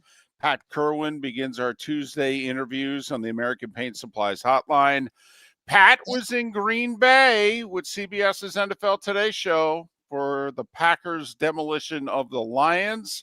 Pat joins us courtesy of Pinchers, Tampa to Key West, all points in between. Pinchers, where you can't fake fresh. So how was your visit to the not-so-frozen tundra? He was awesome. I don't think anyone can go there if you love football and not feel like you're at a football museum, for starters. The fans were great. They were showing up at our show early, and they stayed literally till just about kickoff of the game. And I would say we peaked out at maybe 1,000 people surrounding the set. It was fun. The game, boy, at the end of the day, I felt like Green Bay and the Chargers did what you're supposed to do if you really want to take over the lead of your division. They were both playing the lead dog in their division. They came to play and play hard. And I thought you saw the same kind of results with a physical attitude towards how to win a game. So it was fun. Green Bay looked great. We were on the field for the whole second half. So we were down there. We did a live halftime show in the stadium, and the people were crazy. And then we did our post-game show in there. So it was fun being around it. I was right on the Detroit sideline, and I wouldn't call it lethargic, but I would call it like maybe it was a state of shock that they were getting hammered. And they got everyone's problems surface everywhere. Their problems when you're standing there watching that up close is that their ability to be the same team they were at the two guards in the center is different. And even though I thought they should be able to pound Green Bay inside, they couldn't do it, which was scary considering Green Bay lost their starting defensive tackles, which we talked about a lot last week. So I think the problem is bigger than I anticipated it might be without Ragnow and then losing Zeitler and then moving Glasgow over. So they got work to do in there for sure. The quarterback was under siege most of the day. The Parsons thing was they were just going to manufacture a sack no matter what it took. He could not really beat Penei Sewell, But once they accepted that, then they started stunting him around and forcing him on the guard. I think it was Mahogany. And then all of a sudden he was free to roam and got his sack and place went crazy. Jordan Love played good. And so I think that I'm pretty critical of him because people always want to tag his name to win a Super Bowl. And they won't come off that. They think because he has a Packer uniform, he must be the next great one. I'm not there yet. But those guys in the Chargers were the talk of the plane ride home, really. All right. Jordan Love was good. There's no doubt. But he could have had a pedicure and a manicure in the backfield throughout the game. Where the hell was Hutchinson? Where was the pass rush? Aaron Glenn last year blitzed all the time. I don't know how much blitzing they did. Pat, you pay a little bit more of attention to stuff than I do. The offensive line for Detroit was scary. They couldn't run the ball and they couldn't block. The defense, to me, Pat, was the same old defense. They couldn't get a pass rush and they couldn't guard anyone. Yeah, well, I think that's the pass, as my observation would conclude. It was the pass rush missing as much as anything else, and a couple of untimely plays with penalties, etc. But so let's go up front. Davenport, I've never thought was a good rusher, and he's still the same guy I always thought he was. Why they thought they had something big there, they never really got. And we talked about getting Za'Darius and all that stuff. Well, those opportunities are passing them by. But watching Hutch, it felt a little bit like when I was watching McCaffrey. Yeah, they're back, and yes, they can play now, and they passed the physical, but their fast twitch isn't there yet. I thought that for Hutch, he seemed to get squared up by the tackle a lot, and then couldn't disengage, didn't have that edge rush that he's famous for, and so he's just going to have to work his way back into football. And Jim likes to talk about this, and he's qualified to. He's had so many injuries and 17 surgeries. But he's like, when you have what he had, you got to go for a while where you get hit, people chop you in the legs, whatever, until you get your confidence that you're healthy again. He looked like he was just working his way back, and so did McCaffrey. And so those kind of guys that are superstar players that rely on suddenness, the suddenness isn't there yet. Any concerns about the Chiefs, or are we just going to say, oh, it's Andy Reid, it's Patrick Mahomes, they'll be okay? I mean, they're missing their number one receiver. Last year, they averaged under 20 points a game. Week 1, they had to scramble just to get to 21. And they've got the Eagles, the Ravens, and the Lions before they get Rashee Rice back. Are we okay with the Chiefs, or are they finally showing some warts? I think they're showing that the tackle thing isn't solved yet, and it's not going to get solved. The right tackle was a Mr. Mistake the whole game. You couldn't count on him to even stay in his stance till the ball was snapped. He's below average, and the other side is a rookie. I thought the rookie actually played better, but they're both not good. And I think we agreed a month ago that the division was closing in on them. Mm-hmm. And then we had that conversation on Friday where I said the Chargers swept Denver last year, but somehow Denver got anointed. And I remember David saying, well, maybe it was the postseason performance that kind of soured people on the Chargers. But I didn't think Denver's postseason performance was much better. But at any rate, there were the Chargers, kind of in the shadow of the Broncos, and they came out and played. And I'll say this, because you guys watch a lot of Chargers as much as I do. Have you ever seen them come out with a passing attack like that? Well, Pat, we on Friday were critical of Harbaugh because we said, when is he going to put the offense in the hands of his best player? He's trying to win it the old school Jim Harbaugh way when he needs to put the ball in the hands of Justin Herbert. Well, he was listening to the show because he put the game in Justin Herbert's hands, and Justin Herbert played like a top 8 quarterback in the league. He absolutely did. And late in the game, when he escaped out to his right and kind of closed the game out, I hope it was talked about, but it was Chris Jones, who Yes. he's a Maverick now, and he's been allowed to play wherever he wants to line up and do what he wants. And on that play, he went inside and crossed the tackle's face and gave up contain. Why? Because he wanted a sack to end it or do whatever he wanted to do. And that's the problem with these guys that are given that much freedom. Sometimes they either forget the situation or the taste and temptation of a sack kind of creates an unsound piece to their defense. I mean, I like Crosby. I think Crosby does it as well. And I get why you do it. When you're a one pass rusher army, you kind of let the guy go and you tell the guy behind him, you cover for him. And I think we saw that little exposure right there. And Spags will not be happy. And Chris will get it back under control. But that was like, what are you doing, man?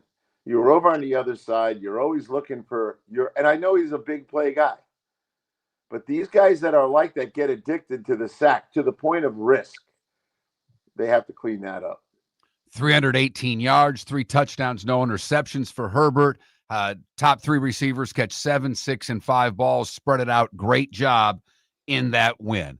Pittsburgh and the Jets, 2 good defenses. That was going to be a low-scoring game.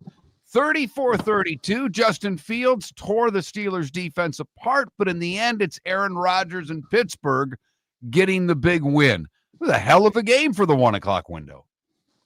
Well, I think it was a great game for both teams. And I do think there were some losing teams that I thought, even though they lost, I was really pleased with them. They're one of the Jets, that is. Dallas lost, and I think there's something there. Cleveland lost, and there's something there. Chicago lost, and there's something there to go along with the Jets. So first things first, Aaron just begged his team to play with discipline.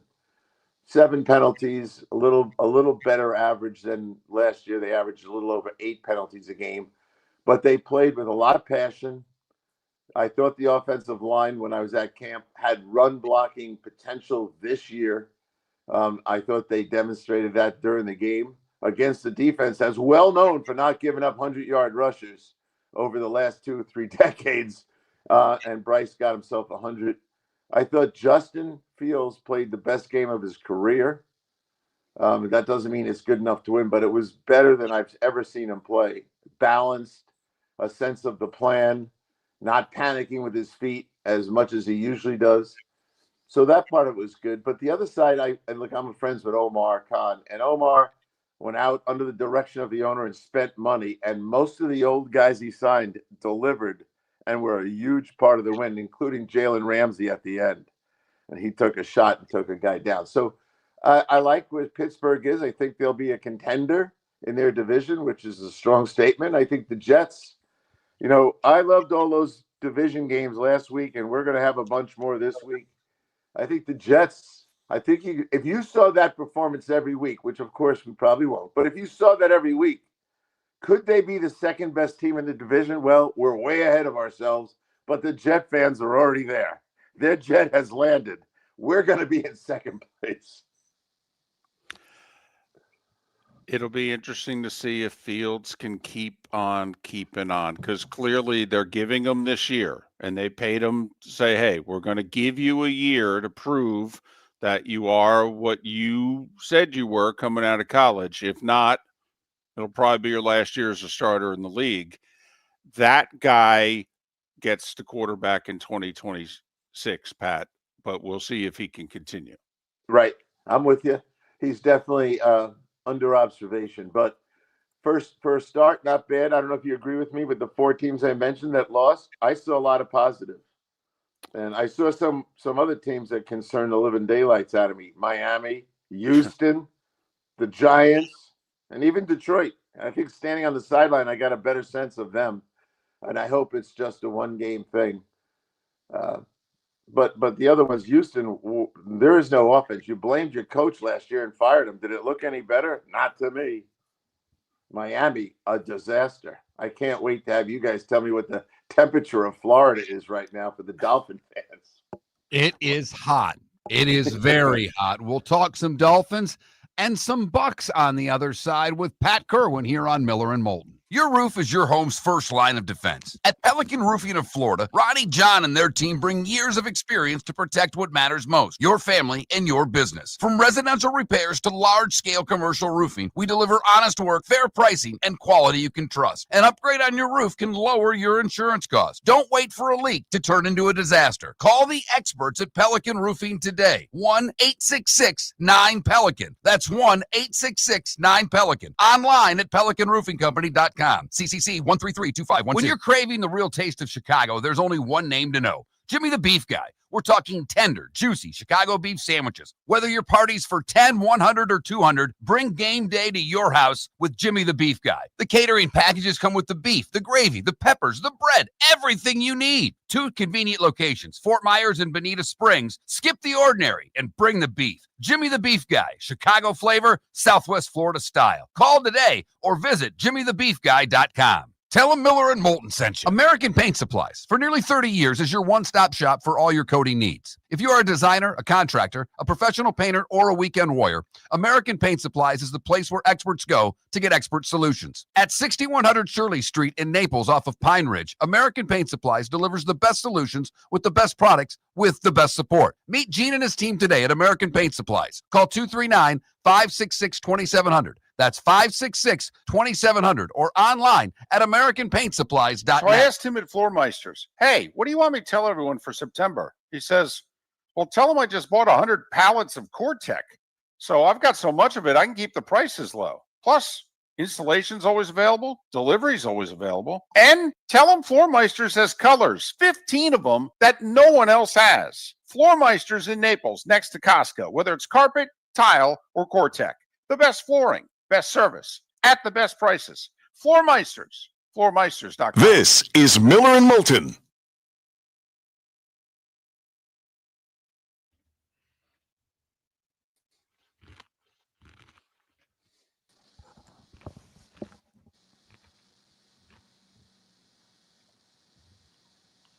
You're locked in the studio now for quite a while, aren't you?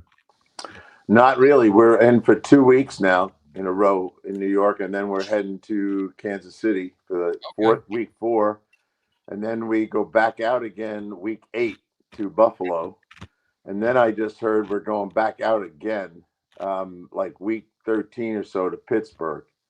So they're getting addicted to this roadshow stuff, and they've launched another show, which of course the one they had on cable was terrible, and they finally got rid of it. Finally, they admitted it was nobody watched it. But they're trying this other thing because they need to be on early in the morning like everybody else. So it's called NFL Plus.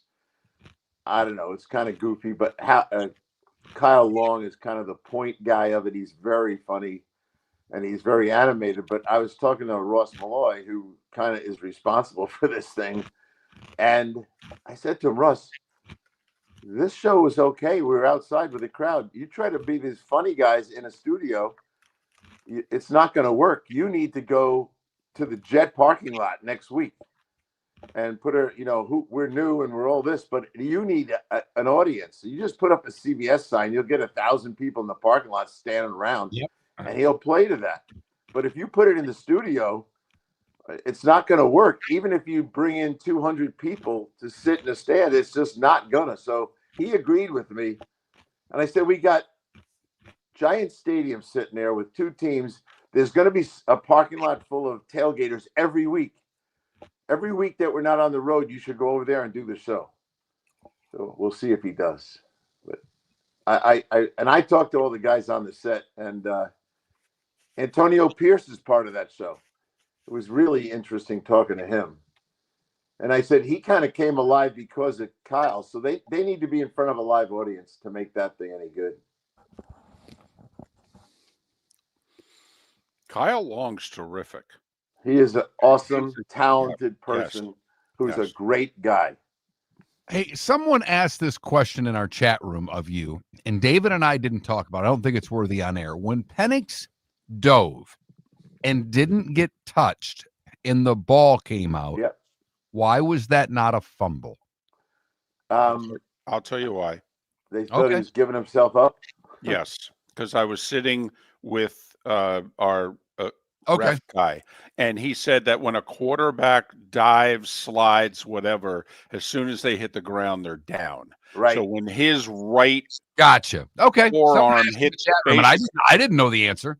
it's No. why when Hawkinson yesterday and this is the key part yesterday, everybody wondered, was it a fumble when the Bears guy punched the ball out? He was on his knees. If you're on your knees, it doesn't matter if the first touch is the guy punching the ball. The ball's considered part of you. At the moment the fist made contact with the ball, he was touched, he was down because he was on his knees. If his knees were not on the ground, that's obviously a fumble. Yep. And so they changed the quarterback thing. Remember how you used to have to slide when they decided to protect them? And then they said, no, it doesn't matter which way you go to the ground. Okay. All right. I didn't realize they changed that to the forward because I get it when they slide. I didn't. Well, thank you. I learned something new today. All right. 30 seconds because I'm not asking this on air. We got a diehard Broncos fan here wants to know what you thought of the Broncos week 1. Lethargic. I don't think it was a game where you start to think there's a sophomore jinx for the quarterback. I think he'll be fine, but they didn't. I think the presumption was they were going to overpower this team they were playing. And when they didn't do it, there was a little bit of, I wonder what's wrong with us. They'll be fine.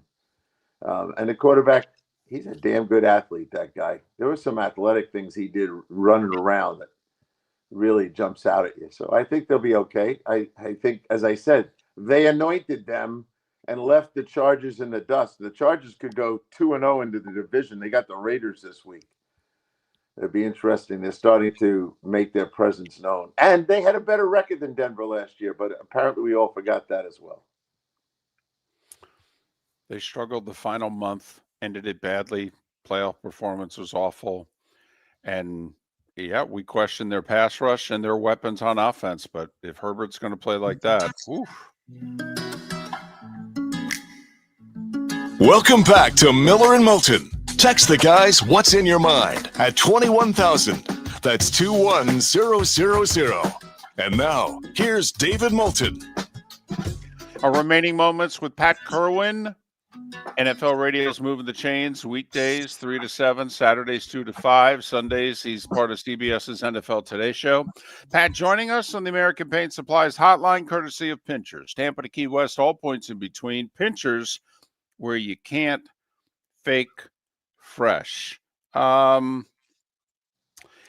fallout from the Buffalo-Baltimore game at all for the Ravens? They're seemingly finding ways to lose these marquee games to the Chiefs and the Bills. Are we going to start to say they have a problem or no?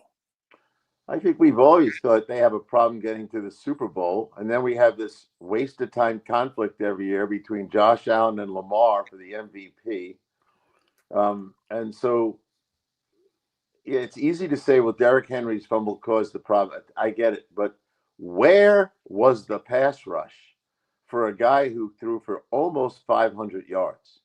So if Baltimore, and I know John and those guys, they're going to be getting past the fumble by Derrick Henry, who did his part with 169 yards rushing. And they're going to start looking at their pass rush and wondering, when we play the great ones, how do we get them to the ground? And that's where I think their issues are. They're going to be fine with the offense. And Derrick is always going to make people scared to death to play anything but cover one. You start playing cover two, he's going to destroy somebody. But so I do think it's the pass rush part of it. And you could say that even not so much about Buffalo, but if you go, they'll look at their play calling and you ask yourselves, I know you have Derrick Henry and I know what he's doing, but you have this quarterback that everyone screams he's the MVP. What'd you ask him to throw? 22 times? So I think they'll look a little at that, but mostly it's the pass rush. All right, let's talk about the Bucs. I know you had Todd Bowles on yesterday. Yeah. They didn't play great, but Baker was big when he had to be. The rookie wide receiver was fantastic. They had to have a makeshift offensive line on the left side. To me, that's a really good win on the road. What are your thoughts? Yeah, it is. And it's a team they lost to twice last year. So right. They brought that up. Penix presents new problems because he is mobile and he had a couple, and Todd brought it right up. He goes, yeah, he escaped up the middle. We can't have that. and he did. You know, when you have Vita Vea, you start thinking there's no one escapes up the middle, but the kid did. And then what I brought up to him was, can we talk about them having an 18-play drive, an 11-play drive, and an 18-play drive in the fourth quarter, and set up a field goal and a touchdown? And the only thing that prevented the tie at the end was they missed the field goal. They were on another drive, and Penix was huge in those drives. 5 of 6 for the field goal set up on the 11-play drive, and then escapes and everything else he was doing. And first off, the three of us watch a lot of football in our lives. How many 18-play drives can you count in a season by anybody? They're hard to come by. Bucks get the win. Long game, by the way. Game took 3 hours, 27 minutes, had some extremely long reviews. It was a fascinating game. I thought Penix, though, showed a lot. I really do. You know, we both pointed out that, hey, Cousins was the one who tore the Bucks apart last year, not Penix. Now, I know, listen, Penix has looked good, but they haven't won. Have they won any game? One game with Penix as a starter. But, boy, you have to think Penix isn't going to be the issue in Atlanta, don't you? Yes, and Todd Bowles said it. He goes, he's a future problem. So that's what he is, and I think they rest comfortably. Raheem and I talked for a while yesterday, and he wanted to talk about, after resolving that we lost, he wanted to talk about the potential of Penix, and he goes, everything you're watching in that game, we saw at practice. The team naturally is led by him, and they like him as a leader. He also described him in a way that I only heard Dan Quinn talk about Jaden Daniels, and that is how relaxed he is on the sideline and how under control he is emotionally, that being Penix. So when you have a guy that kind of plays like Mr. Cool and his teammates don't sense panic, and he brings and demonstrates these fourth quarter drives, I think they left that loss with a great level of confidence that they're going to win a bunch of games this year. They got through the game okay health-wise. He said he thought he was day-to-day on Drake London's shoulder. And Agnew, who they brought in there to be the kick returner, has a groin. That might be keeping him out for a while. But otherwise, they got through it. And they got through this with a third-string right tackle against Hassan Reddick. And, you know, Todd Bowles is going to bring 9,000 ways to blitz you. And for a young kid to play him for the first time and function to almost 300 yards of passing and almost a win, pretty exciting. I am not leaving this show without talking about that former Giant quarterback, Daniel Jones. How about that guy? Okay. You can go in whatever direction you want with this, how well Daniel Jones played, or you can go to the other side. McDaniel spent the entire preseason talking about the new attitude, the new toughness. They stunk, Pat. If we were to just grade it on week one and do a power poll, which I know you have to do and hate, I'd have trouble not putting Miami at 32nd in the league right now. I would go both ways in this. Daniel Jones no one here, the three of us, no one's surprised he beat out Anthony for the job, and Anthony is probably, and his agent wants to be traded. No, you're going to stay here, and we're going to have you as an emergency in case Jones gets hurt. Daniel Jones, another New York quarterback, Jet or Giant, that leaves town and starts to flourish. So I think he's going to.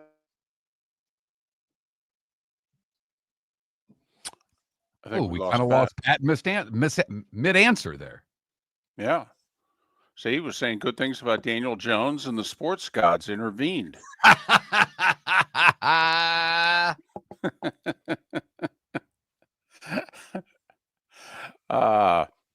Hopefully we'll get Pat back for the final couple of moments. But I thought, listen, we're wrong about a lot. We're right about a few things. The Tyler Warren effect for Daniel Jones. He never had a tight end like that with the Giants.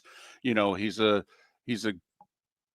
guy who wants to get rid of it quickly, but if the first guy's not open, he'll hold on to it too long. Tyler Warren gets open, and he gets open quickly, and he's going to, if he's healthy, Mark, he's going to catch 90-plus balls this year. That's why I drafted him on my fantasy team, David, based on things you said. But I have trouble giving the Colts a lot of credit with just how poorly the Miami Dolphins played. I understand. Maybe we'll look back on it, and the Colts will end up challenging the Texans for the division. They'll be a playoff team, and Who knows? The Dolphins it's one game. We've seen a lot of teams lose week one and completely turn it around. Have to give the Colts offensive line some credit. What did we say? We thought the Dolphins up front defensively, one of the strengths of the team, particularly rushing the passer, not much of a factor there. And the Colts got rid of a few offensive linemen too. And, it went well for them. Pat, we got about a minute and a half. Okay. You were talking Daniel Jones and the Colts. Yeah. Daniel Jones is a professional quarterback. He's not a superstar, but he's no dope either. And he's also more mobile than people remember. You would remember, you're a Giant fan. I think he applied, and I don't even think he intended to, but he definitely applied pressure to the Giants because it's already coming out from a lot of, why did we get rid of that guy? Now, of course, those are the same people that want to run him out of town. But he's compared to how Russell played, and I think it's how short is Russell's leash, and how I love Jackson Dart. He's the future, but I don't want to see him on the field too early in New York. Because if he has any kind of slip up, which he will, they'll start torturing him too. So, well, Pat, this is the big question, and we'll talk about it on Friday and in future weeks. And it's not just for the Giants. When you have a really bad offensive line, does that mean you keep the quarterback of the future off the field until you fix it? And that's if they throw Jackson Dart out there right now, they'll get him killed. yeah. So I'm that's with you. why Keep him right. off the field and Yes. take the heat. Yep. And do what a number of teams have done. Go out and buy linemen. Right. Well, they tried to draft them and buy them, and their track record lately is not very good. He's Pat Kirwan. His track record with us is excellent. NFL Radio's Moving the Chains, CBS's NFL Today show. Joining us on the American Paint Supplies hotline, courtesy of Pinchers, Tampa to Key West, all points in between. Pinchers, you can't fake fresh. Chris Perkins of the Dolphins next. Your roof is your home's first line of defense. At Pelican Roofing of Florida, Ronnie John and their team bring years of experience to protect what matters most, your family and your business. From residential repairs to large-scale commercial roofing, we deliver honest work, fair pricing, and quality you can trust. An upgrade on your roof can lower your insurance costs. Don't wait for a leak to turn into a disaster. Call the experts at Pelican Roofing today. 1-866-9-PELICAN. That's 1-866-9-PELICAN. Online at pelicanroofingcompany.com. CCC 1332512. Mark Miller for Sleep Treatment Direct. They are helping me with sleep apnea. And by helping me, I mean curing me. No more CPAP machine. No more snoring. No more tossing. No more waking up exhausted. Their expert team got me the right treatment fast and hassle-free. If you want to feel energized and get rid of your snoring, call Sleep Treatment Direct today. 444-1741. That's 239-444-1741. Sleep Treatment Direct. Sleep safe and sound. American Paint Supplies, for nearly 30 years, is your one-stop shop for all your coating needs. If you are a designer, a contractor, a professional painter, or a weekend warrior, American Paint Supplies is the place where experts go to get expert solutions. At 6100 Shirley Street in Naples off of Pine Ridge, American Paint Supplies delivers the best solutions with the best products with the best support. Meet Gene and his team today at American Paint Supplies. Call 239-566-2700. That's 566-2700 or online at AmericanPaintSupplies.net. If you're a business who targets men, please know there is no better and more economical way to reach your target audience than us at Miller & Moulton. So let us help you make money. You can reach out to Mark at that Mark Miller or me at the David Moulton on X or text us at 21,000. We have a proven product, a good reputation, and lots of quality segments that we can attach your company's name to. Miller & Moulton, we're like that old pizza box. You've had the rest, now try the best. Miller & Moulton, millerandmoulton.com. This is Miller & Moulton.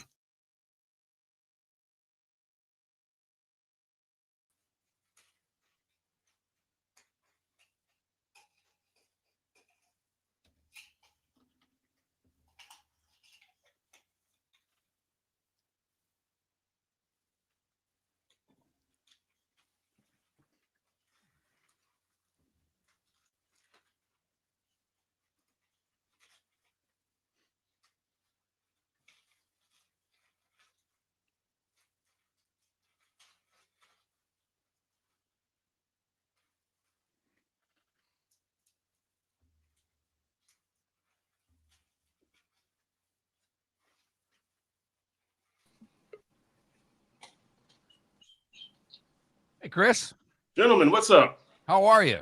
I'm good. I've got functioning equipment here today, and that's not that's not a metaphor for anything. It's after last week. I apologize again. I just wanted to make sure everything was working. So yeah, good. Not a problem. We're back to normal.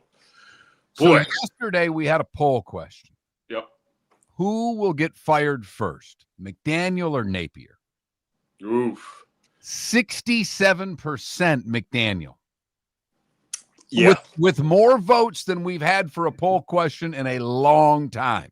Wow.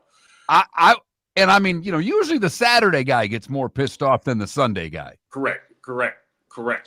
Yeah. Man is ticked off right now. Oh, this fan base is livid. Like livid. That was awful. It was. I didn't expect that. I mean, I don't think anybody expected that. I mean, I could have stomached the loss. And I picked the Dolphins 17-13. I didn't expect much from the offense because I didn't think the Tua to Tyreek connection was going to be much.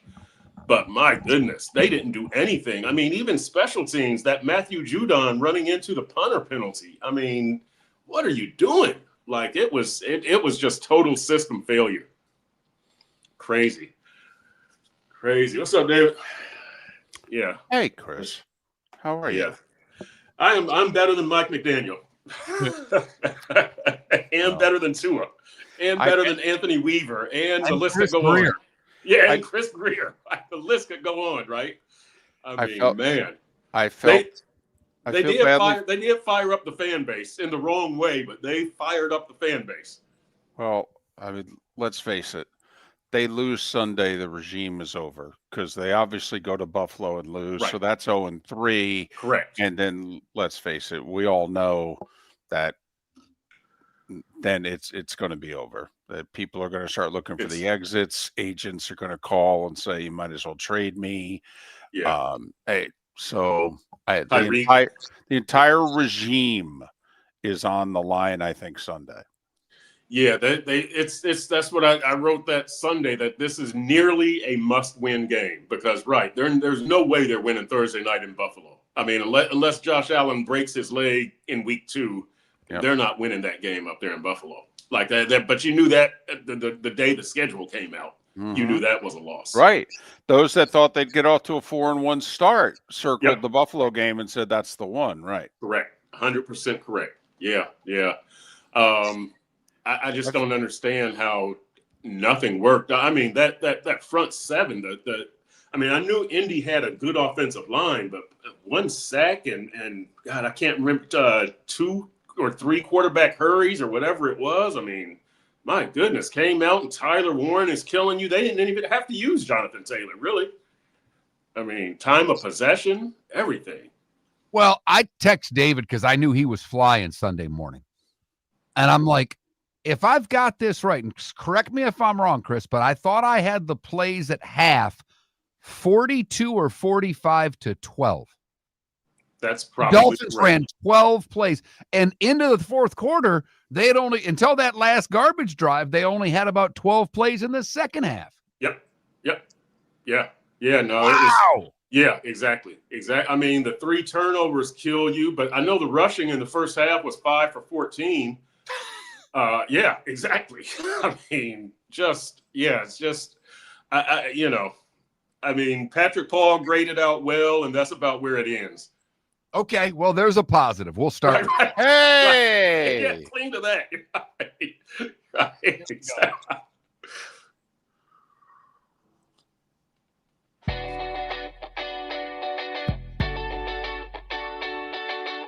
You're listening to Miller and Moulton. And now, here's Mark Miller and David Moulton. 22 minutes to the top of the hour. David Samson will join us for his weekly visit at that time here on Miller and Moulton, millerandmoulton.com, Miller_Moulton on X. All our guests join us on the American Paint Supplies Hotline, your one-stop shop for all your coating needs, including Chris Perkins. Normally, he joins us Wednesday in the bonus hour. We asked him, do us a favor, can we move it up a day? He said, sure. So Chris is joining us now, the Sun Sentinel, sun-sentinel.com. Follow him on X at Chris Perk, Perk. there is no way to put lipstick on this pig, right? Correct. The pig is a pig just wallowing in mud. And, these fans are fired up. They are, I've never seen them this fired up. They want blood. And rightfully so. It's too early to talk about firing Mike McDaniel after week 1, but it's not too early to start talking about there's going to be a change this season. That performance offensively with Tua's performance and the offensive line protection, being confused at time. Defensively, the front seven could never get home. Daniel Jones is just dealing on you like he's Tom Brady. And special teams wise, that Matthew Judon running into the punter, it allows Indy to go on continue what turned out to be a 17-play drive where they converted a 4th and 2 and I believe a 3rd and 8. And it results in that field goal at halftime to give them a 20-0 lead. There's no putting lipstick on this pig. I have been, and David and I have both been, arguably two of the biggest Tua defenders in Florida. We have since the word go. We liked him as a college quarterback. You've talked about his accuracy, and that's what is great about Tua, is that he's a really accurate quarterback. Those interceptions were god-awful. He didn't seem to have any confidence back there. And for the first time, when I came to do the show on Monday, I've always defended. Bad games, good games, I've defended Tua. Chris, I've got nothing. Yeah. I've got nothing. Yeah, no, Tua just looked out of sorts. I would say kind of looked disinterested. And the whole team just looked disinterested. And to me, that's probably the one thing that could get Mike McDaniel fired quicker than anything is just this team just looked uninspired. I know they looked unprepared. I know they got overwhelmed. I know that their backups are pretty bad because they're going from the win now to win with youth and draftees, but they just looked like they didn't care at certain points out there. And for Tua, sailing that pass to Tyreek for the first interception, it's like, what in the world are you doing there? And the interception that Latu got and losing the fumble, there was no sign that there was ever going to be any magic from Tua on Sunday. There was no, there wasn't like a 40-yard pass where you thought, okay, now the offense is about to get going, or you didn't see Achane shaking anybody and peeling off the big run. Matter of fact, Achane, I can't remember off the top of my head what his rushing numbers were, but I know the team was 12 for 78 rushing. At halftime, they were 5 for 14, and I know that Achane had, in the third quarter, he had a 15-yard run when the score was 23-0, and he had a 26-yard run when the score was 30-0. I think he ended 7 for 55. But the run game, there was nothing. There was nothing offensively that you could look at and say, okay, now I see a little spark. It was just listless. Quite frankly, Tua looked like Daniel Jones did last year with the Giants when you came to the conclusion that he was shot and he needed a change of scenery. And that's not supposed to happen at the start of the 6th year for your franchise quarterback that you've invested 50-something million in. Like when the Lions were bad for all those years, Chris, okay, they would talk about the Lions' job and say, yeah, but at least Matthew Stafford's a stud. Okay, if you take this job, you have a chance to do something because he's a stud. If Tua's broken, Chris, this is going to be a 3-year mess. Yeah, I agree. And Mike McDaniel is credited with reviving Tua. And, the thing that I always said, though, was this was a one-dimensional offense, a one-trick pony. It's Tua to Tyreek. And that the whole offense was, but every time I say this, the rest of the media contingent in Miami rolls their eyes and they finish the sentence for me because I've said it so many times. But this offense is about two things, Tyreek Hill and the threat of Tyreek Hill. And if that doesn't exist, this offense has nothing. Like, Tua's not going to beat you. Waddle's not going to beat you. The run game's not going to beat you. The offensive line's not going to beat you. It's all about Tyreek. And so now, since 2023, the Dolphins are 11-0 when Tyreek has 100 or more yards, 7-17 when he has 99 or fewer. Sunday was one of those days, right? He had 5 receptions for 40 yards. They lose. I thought that this offense was going to have a choppy game on Sunday because they spent so little time together in the offseason, right? That we saw the Tua to Tyreek connection late last year against Houston, against San Francisco. They didn't have any time in the offseason because Tyreek had right wrist surgery and he was out with the oblique. Beyond that, Aaron Brewer missed OTAs because he was injured. Austin Jackson missed part of training camp because he was injured. Alec Ingold missed part of training camp because he was injured. So I expected a disjointed offensive performance. I picked Dolphins 17-13, but wow, I did not expect the 8-point disaster that we saw. Time of possession, they're dominated. Just everything went wrong for that offense. And one of the things that I think all three of us, while trying to look at the glass half full, said is their pass rush, their front seven could be dominant. And it had to be dominant to make up for the problems that the offense had.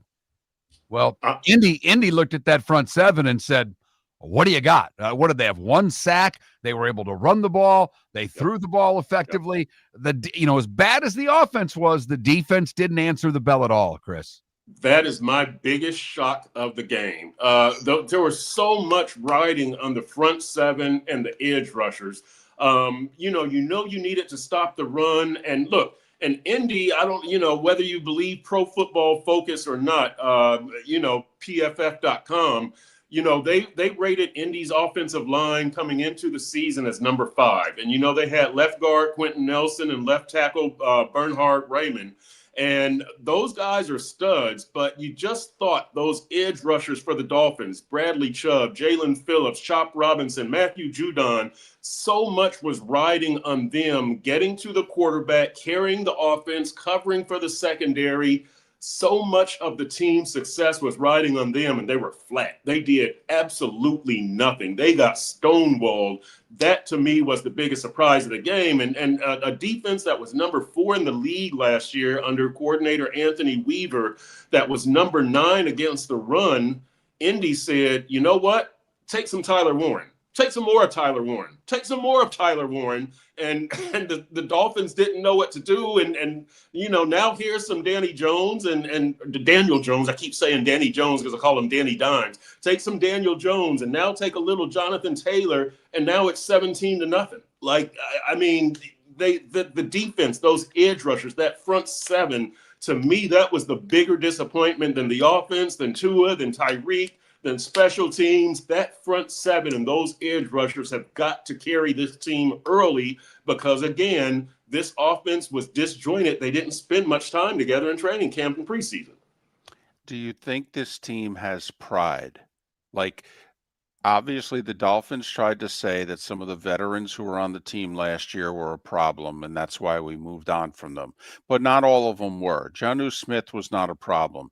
The 38-year-old defensive lineman whose name I'm forgetting. Right, Calais Campbell. It was not a problem, okay? Right. So Ron now, Armstead. Yeah. Right. I'm trying to do you think that there is some pride in the locker room still with this team? Because if so, we have to see it Sunday, right? We do, David, and I'm not sure. I don't know the answer to that question. As I've tweeted and written many times, 30 years I've covered pro sports, baseball, basketball, football. I've never seen such a chill, laid-back locker room that they don't have that edge, that necessary paranoia that you need in pro sports, that if I mess up, I'm going to lose my starting job, or worse, I'm going to get cut. Now, we did see McDaniel start down that road last year with linebacker David Long, tight end Durham Smythe, running back Raheem Mostert, but it's kind of back to being, I'm your buddy, I'm your best friend. Hey, don't worry, I'm in your corner. Bump all that mess. You got to let these guys know if you mess up, there's going to be a price to pay. And I don't think the Dolphins feel that kind of heat from Mike McDaniel or anybody on the coaching staff. I love the approach, the old school approach of Vic Fangio and Brian Flores. You can say whatever you want to about their styles, that it's outdated, it's old school, and the players didn't really like Fangio. Turned out Fangio was right. They didn't really, the administration didn't really like flow. I mean, turns out they need some of that flow, old school discipline.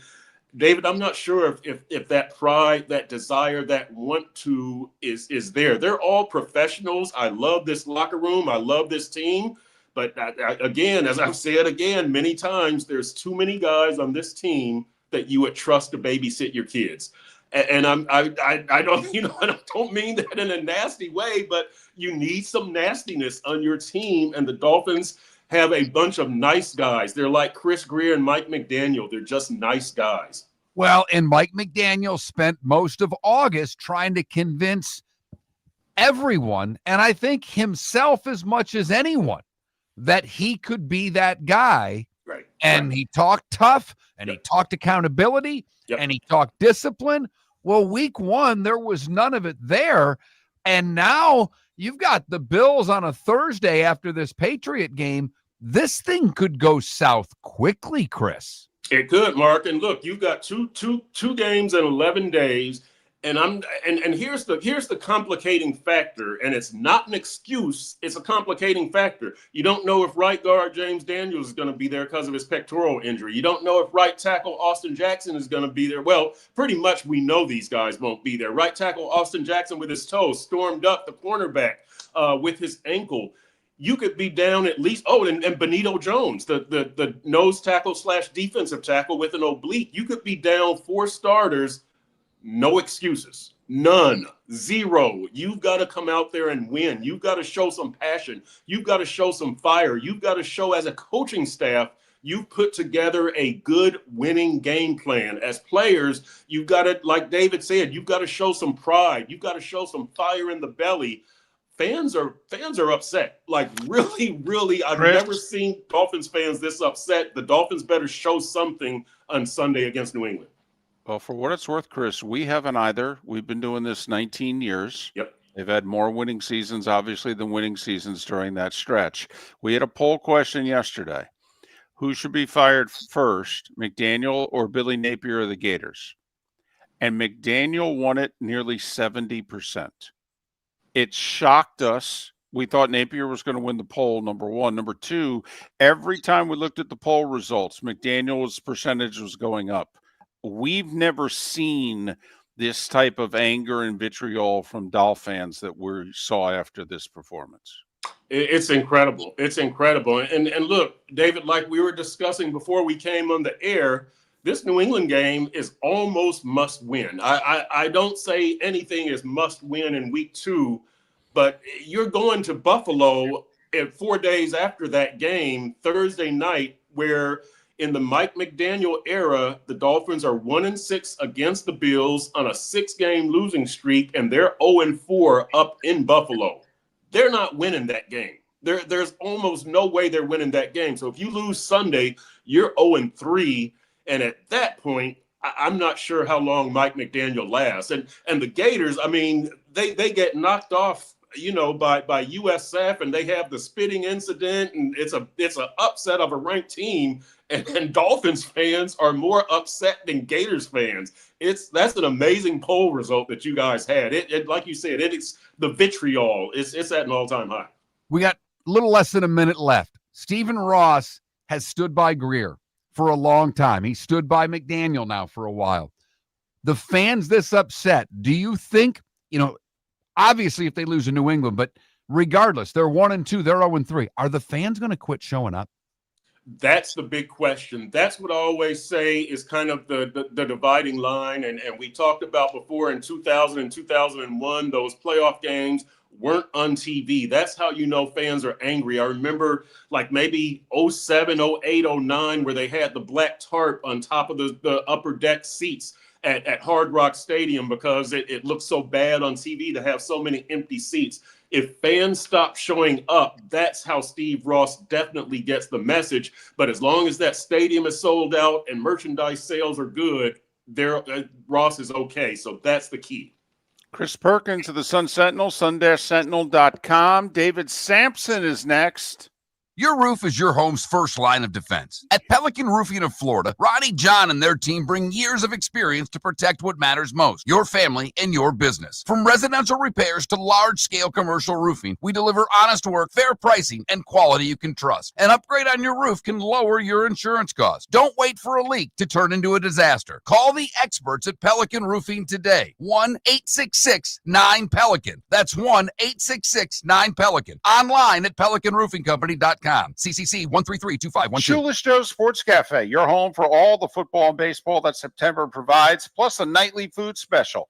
Got bingo and trivia Tuesdays and Thursdays, live music Fridays, karaoke Saturdays. Never mind the fact that Shoeless Joe's is going to celebrate Grandparents' Day, National Hot Dog Day, National Cheeseburger Day, all in the month of September. Food and drink specials during every NFL game. Shoeless Joe's, the official home for Ohio State football. Shoeless Joe's, good food, good times, good sports in the Doubletree by Hilton. Bell Tower Shops, Fort Myers. For over 50 years, the Nolan family has been dedicated to protecting local families. Nolan Family Insurance is a second-generation independent agency that specializes in home, flood, auto, and boat insurance. They take the time needed to explain your coverage options and answer your questions so you can make an informed decision that's right for you. If you're looking for an agency that treats you like family, call 941-639-1122 or go to nolanagency.com. That's 941-639-1122 or nolanagency.com. So I asked him at Floormeisters, hey, what do you want me to tell everyone for September? He says, well, tell them I just bought 100 pallets of Core-Tech. So I've got so much of it, I can keep the prices low. Plus, installation's always available. Delivery's always available. And tell them Floormeisters has colors, 15 of them that no one else has. Floormeisters in Naples, next to Costco, whether it's carpet, tile, or Core-Tech. The best flooring, best service, at the best prices. Floormeisters, floormeisters.com. Think we only fix windows? Think again. Your local Glass Doctor Home and Business does so much more to upgrade your home. We custom build stunning shower and bath enclosures, install sleek glass doors and windows, and can bring fresh life to foggy or cracked panes. Need a glass tabletop or a statement mirror? Yep, we do that too. If it's glass and it's in your home, we're the team to call. Call the Glass Doctor, we fix your pains. Oh, yeah. American Paint Supplies, for nearly 30 years, is your one-stop shop for all your coating needs. If you are a designer, a contractor, a professional painter, or a weekend warrior, American Paint Supplies is the place where experts go to get expert solutions. At 6100 Shirley Street in Naples off of Pine Ridge, American Paint Supplies delivers the best solutions with the best products with the best support. Meet Gene and his team today at American Paint Supplies. Call 239-566-2700. That's 566-2700 or online at AmericanPaintSupplies.net. This is Miller and Moulton.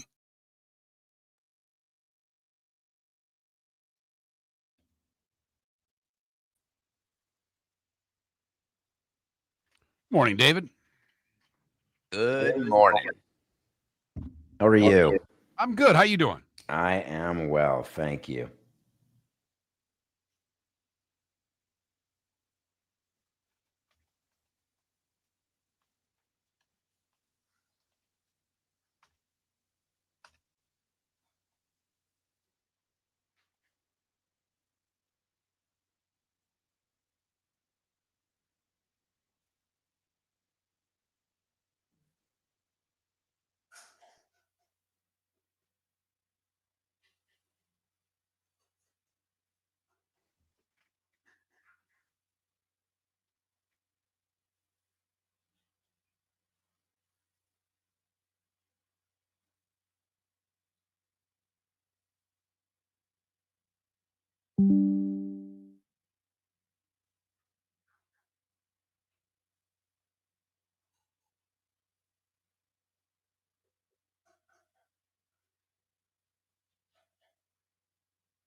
Where are you this morning?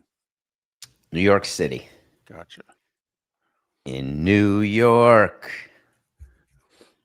So you have two different places there, right? The studio is in New York City. I've got a Right. place where I live in New York City and then a place where I live in Long Island, but I'm recording the show in the studio right after this. So I'm going to the studio, but we're not recording till I get there, which is after my show with you Tuesdays at 9:00. Hell yeah. How you Beautiful. feeling? A little tired. But Where are you? Are you in Chicago? Yeah. I just looked into buying a backdrop for when I'm in hotels and when I'm traveling, like with the Nothing Personal logo that I can travel with. So Interesting. instead of having the background of vents and curtains and lamps, which I have when I travel, Right. I would just carry it with me and it would be our logo as the backdrop. You mean you don't like my decor of the bathroom down the hall and the mirror? I'm just saying. No?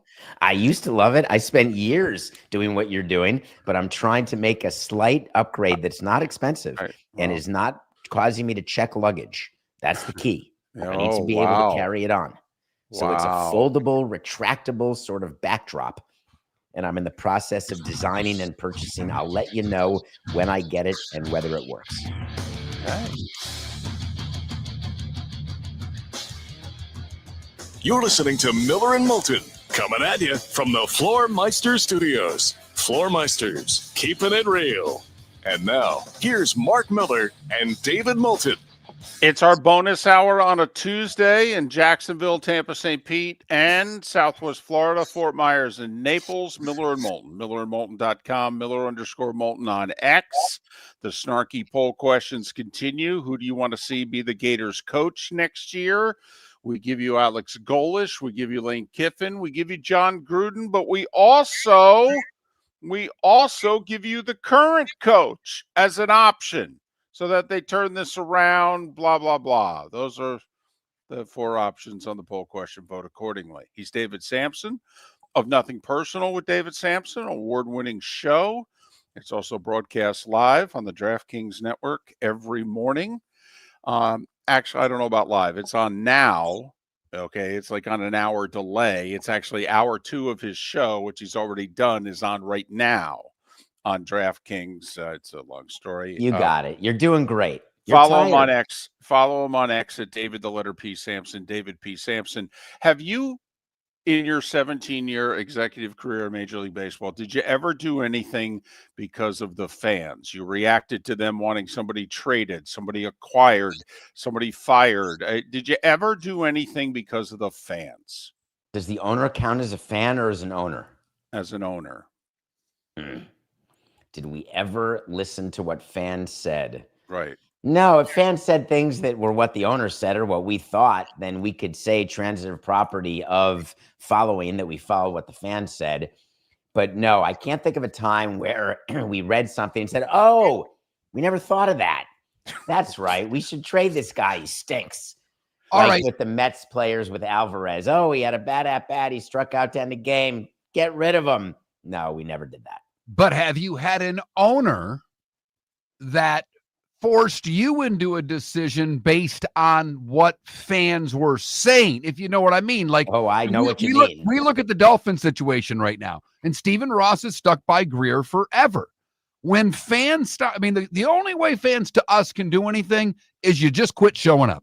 The seats are empty. That's a message to the owner. Has there ever been a fan message essentially that got to the owner that forced you into a decision? No, I mean, listen, I remember going to Mets games where they would fly banners saying Wilpon sell. Like someone bought a banner. You know those little planes that you think are going to crash and they're carrying something? And I always wonder, like, what happens when they land? Like, is it like a parachute or are they worried it'll get like below the wheels or something or in the rotary, but whatever.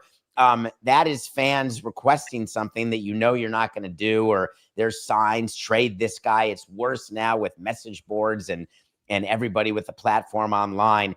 Stephen Ross is very aware that he is the single worst owner in the history of football, judged solely on playoff success. The guy hasn't won a playoff game and he's owned the team since 08-09.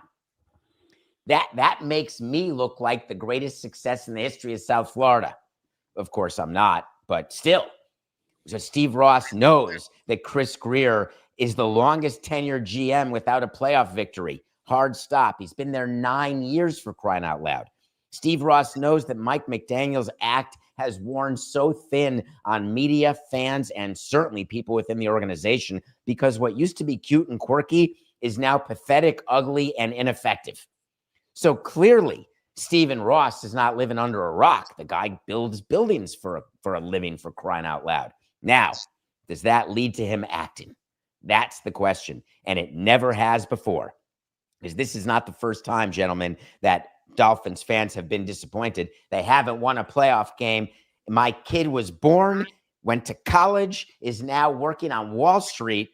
That whole time, not one playoff win has he been alive for. So he knows. Not one playoff win this century, by the way. Centuries are 1 to 100. Oh, gotcha. That is 1 to 90. Are they really? So a century is a real century 1901 to 2000? Yes. Is that what it is? Centuries are 1 to 100. Decades are 0 to 9. Thank you. So the Dolphins won their playoff game in 00. Is that the last one? I believe it was December 30th or 31st of 2000. And yes. So I was in Montreal at that time. I moved to Miami in February of 02. My son was born in June of 03. Not a coincidence. Florida's nice outside during the winter. And he then went to college. Nothing. He's been a Dolphin fan his whole life and has gotten nothing. I feel for him. By the way, I did that to Marlins people, where after 03, if you're born in 04 and you left in 17, or I guess it would only be your bar mitzvah at that point, but you got nothing also. So it's hard. But the Dolphins, man, do they stink? Just wanted to go there and just wanted to see whether or not a team's performance could cause you, because of the fans' reaction, to do something. He knows, David. He knows. I mean, he's not an idiot. Well, then you should have fired them before the season started if you really knew. So I actually, if I'm a Dolphin fan, I have to assume he didn't know, to be brutally honest with you. All right. To the sport that you were tied to, baseball. Kind of curious here. The 12 teams who are currently in the playoffs, the Mets and the Mariners are the most vulnerable. Do you think either one gets caught and passed? I don't think the Mets get caught and passed. I do. There's only like 17 games left. The Mariners have a tougher problem. Although the Mariners and Mets are both similar in that they assume the sky is falling and their fan bases assume the sky is falling. And the problem is the sky falls like all the time on those franchises. The Mariners, of course, have never been to a World Series or won a World Series, and their fan base is nuts about it. And they made the most aggressive moves at the deadline, bringing in 2 bats, Josh Naylor, Eugenio Suarez. And all of a sudden the Rangers are catching them. And you got the Guardians. There's no way. Half their team suspended for gambling. How is that even happening? The Royals have been underperforming, but not totally out of it. The Mariners have a better chance of getting caught, but I will be shocked if either one gets caught. If the Mariners are caught by the Rangers, I was with a buddy of mine who's a big baseball guy, and I'm like, all right, come on. Like I said, you're $20. To me, the Rangers, of all the teams in the American League, if they get in, man, are they scary in the postseason with that pitching, David. Well, they really lost a big one with Eovaldi. The real scare is if they could go Eovaldi and DeGrom in game 1 and 2 of a playoff round, then you'd be thinking to yourself, wow, that's the best 1-2 in all of baseball, especially with Philadelphia's Wheeler being out for the year. The thought was that the Rangers would have the best rotation. And that lineup, man, I don't know why they can't score and hit, because they're good. And if they turn it on and get hot October 1, they could ride that to their second title in 3 years. Okay. But Eovaldi's gone, and it really hurts their rotation tremendously. Now, don't get me wrong. They're a team that you wouldn't want to play, but I could argue persuasively that there's 12 teams out there who will make the playoffs, and not one of them is a team that a team would say, oh, we want to play them. That's the beauty of this year's October, is that I think all 12 teams, no matter who it is, all 12 teams actually can win the pennant. Yeah, there's not a great team of the 12, right? So it will be wide open. The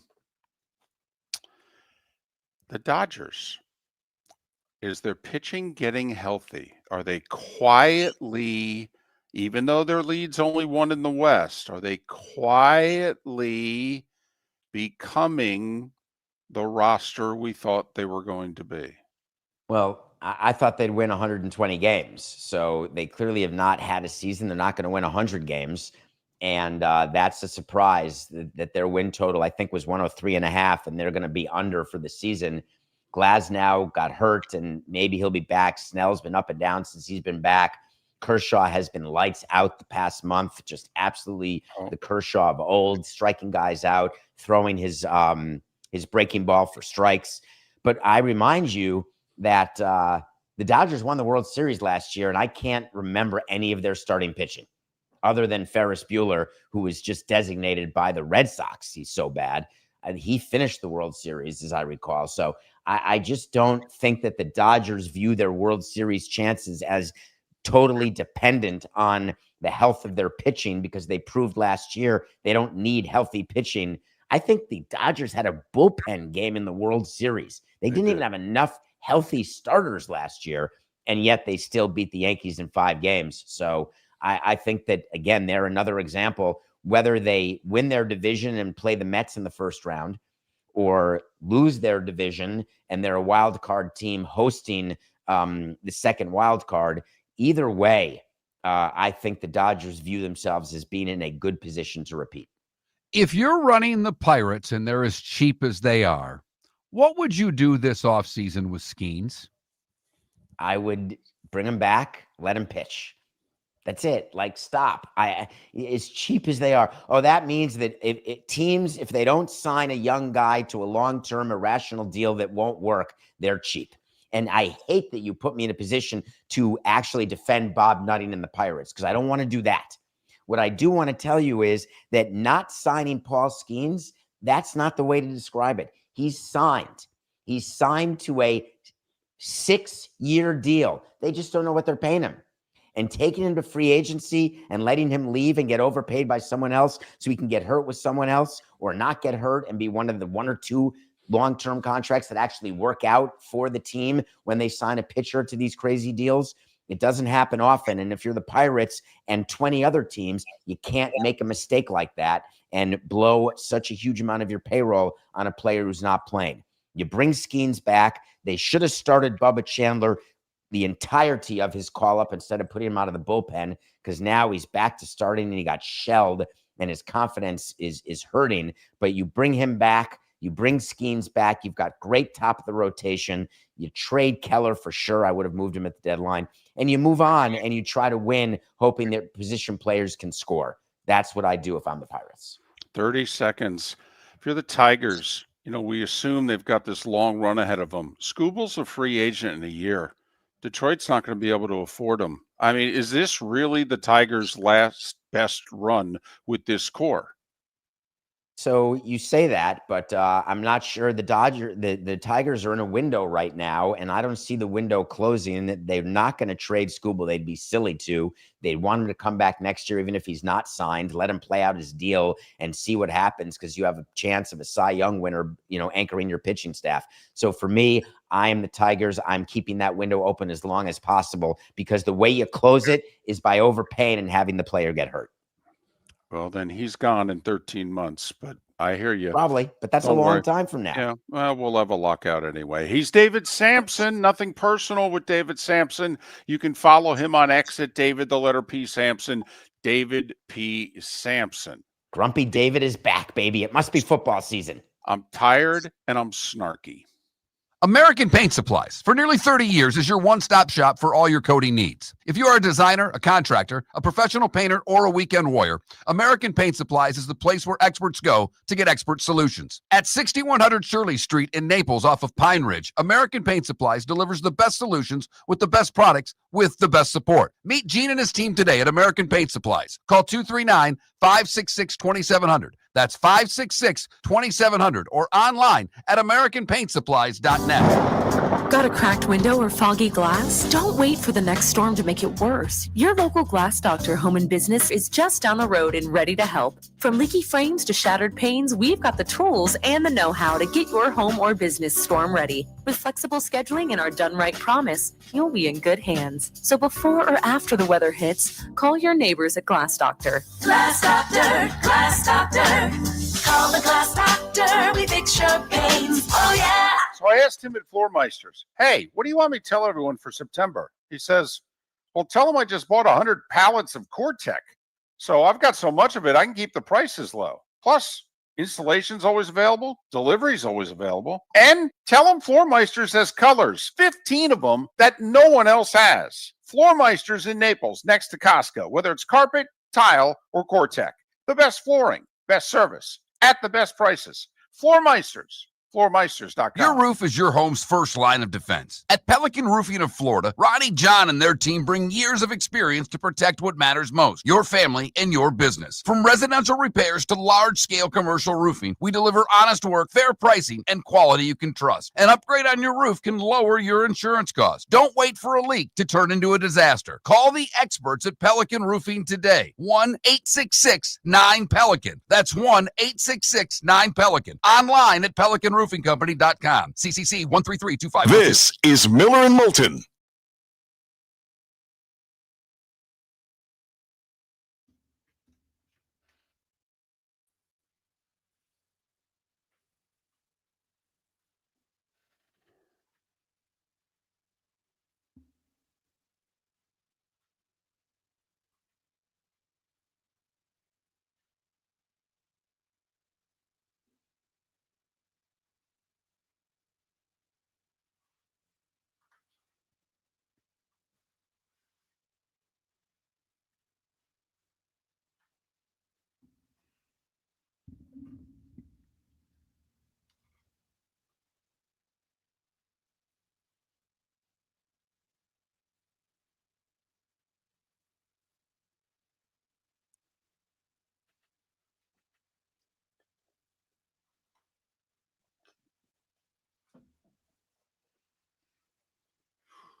So I ditched the air fryer for regular frying over the weekend, and Sunday I made wings for lunch, and then I used the oil and made fries during dinner.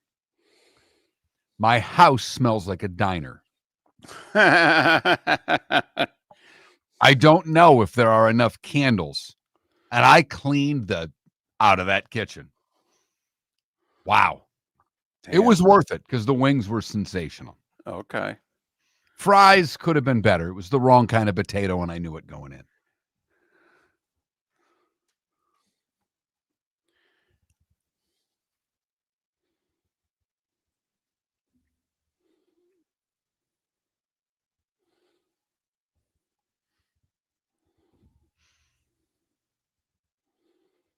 Oh, yeah, Canada Relief. There's still diners. Mostly in the Northeast and Midwest, but... Phew. Excuse me.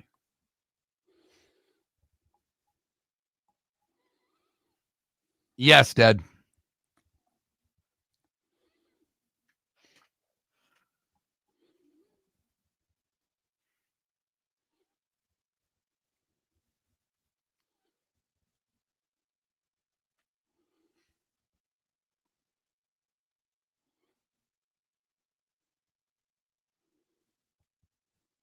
I knew it going in. I bought them for mashed potatoes the night before because they are the best potato for a mashed potato, and we don't eat a lot of potatoes. So I'm like, you know what? I'll make some fries.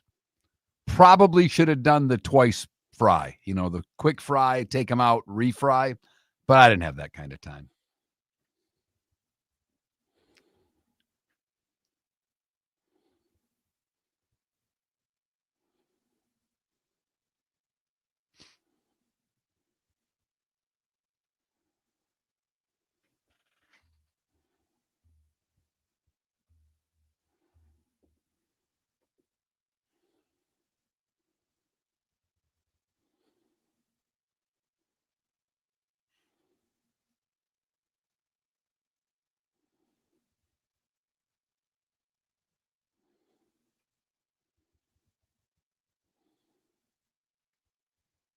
Hastings, Florida potatoes. I did not know Hastings, Florida was a potato heaven, Adam. I appreciate your wealth of knowledge when it comes to the northern part of the state and the panhandle, because I do not have that same geographic knowledge.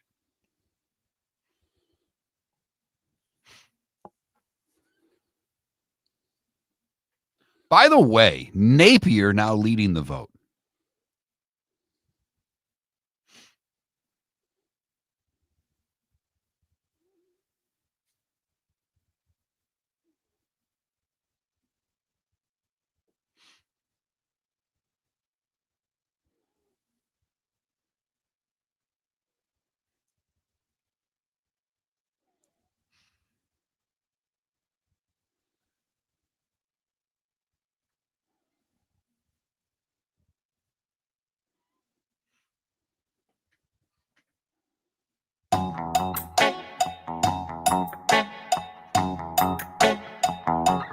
You're listening to Miller and Moulton. And now, here's Mark Miller and David Moulton. 21 minutes past the hour. We just got done with Pat Kirwan, Chris Perkins, and David Samson back to back to back here on Miller and Moulton, millerandmoulton.com, Miller_Moulton on X. You miss any part of our show, go to millerandmoulton.com and download what it is you missed. I just yeah. Oh, go ahead. I just text David Samson to assure him the Dolphins' last playoff win was December 30th of 2000. That is technically the 20th century. So Mike Florio, Pro Football Talk, just put out something on his website moments ago that I wanted to share, because it was yesterday around this time, I think, David, around this time, that news was coming out that there was not going to be a suspension of Jalen Carter. Mm-hmm. Florio reporting, he says, per a source with knowledge of the situation, that a suspension is still on the table, and he's being told that the decision is currently being finalized. I would quickly ask this question of the NFL. Are you serious? Tuesday? You couldn't get us that yesterday? Or Sunday, for that matter? When was the game played again? How long do you have to wait? Well, this is 5 days since the game was played. Right. What other evidence are you getting? Are you testing the saliva for DNA? I mean, what in the hell? I was led to believe yesterday there wasn't going to be a suspension. When I saw this, and again, I know you're not the biggest Florio fan because he does put a lot out there and it's not always right. I worry when I hear per a source with knowledge of the situation. Well, I have knowledge of the situation. He spit on the other player. Is that knowledge of the situation, or is that someone in the NFL office that's your source? I think it's the latter for Florio. It makes you wonder, since this is day 5 since the spitting incident, do you think that the matter has died down since last Thursday? I do. The NFL, they won't admit this, but we all know they often react for PR purposes, for public sentiment. Well, a few days ago, before our big football weekend, we were chomping at the bit. He's got to be suspended. Hell, is it maybe more than one game? Blah, blah, blah. Now, after a tremendous week 1 in the NFL, and everybody's got good vibes outside of Carolina and Giants and Dolphins, does the league just quietly go, well, we've never suspended anybody before for this. Why don't we just hit them with a max fine and move on? What's the max fine, by the way? Because there are a lot of people right now, and particularly Eagle fans, that get pissed off when we bring this up. He already missed a game, they yell. Okay. He didn't lose the paycheck. He got paid for that game. See, when you're suspended for a game, you lose this thing called a game check. And those are quite large in the National Football League. And I don't believe you can fine him anywhere near the level of a game check. Because what's a game check for Carter? Several $100,000, isn't it? Yes. So that to me is the part of this that I don't think you can levy a fine that's anywhere near what he would lose if he were suspended for a game. My understanding is any fine over $50,000, Goodell has to meet with the NFLPA about.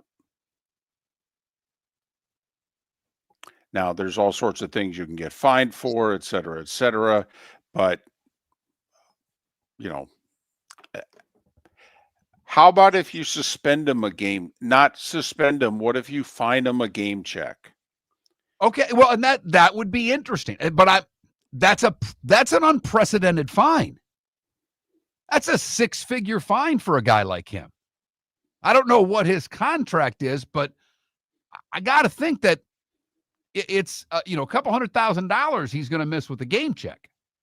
Well, he's playing under a fully guaranteed 4-year, $21.8 million deal. So he's making $5.45 million a year on average. I could break down what it is he's making this year, the third year of the deal. Cash this year, I guess he's making $2.7 million. Okay. Okay, his cap hit's just under 6. So if he's making 2.7, we divide it by 17. I don't know if the preseason counts and they divide it by 20, but so let's just divide it by 20 even, just to be safe. Okay. So 20 into 2.7 million. I mean, what are we talking? 135,000 a game? Thereabouts. So that's a pretty substantial fine. Yeah. So you don't suspend him, but he basically plays against the Chiefs Sunday for free. How about that? I think he should be suspended. That doesn't work for me.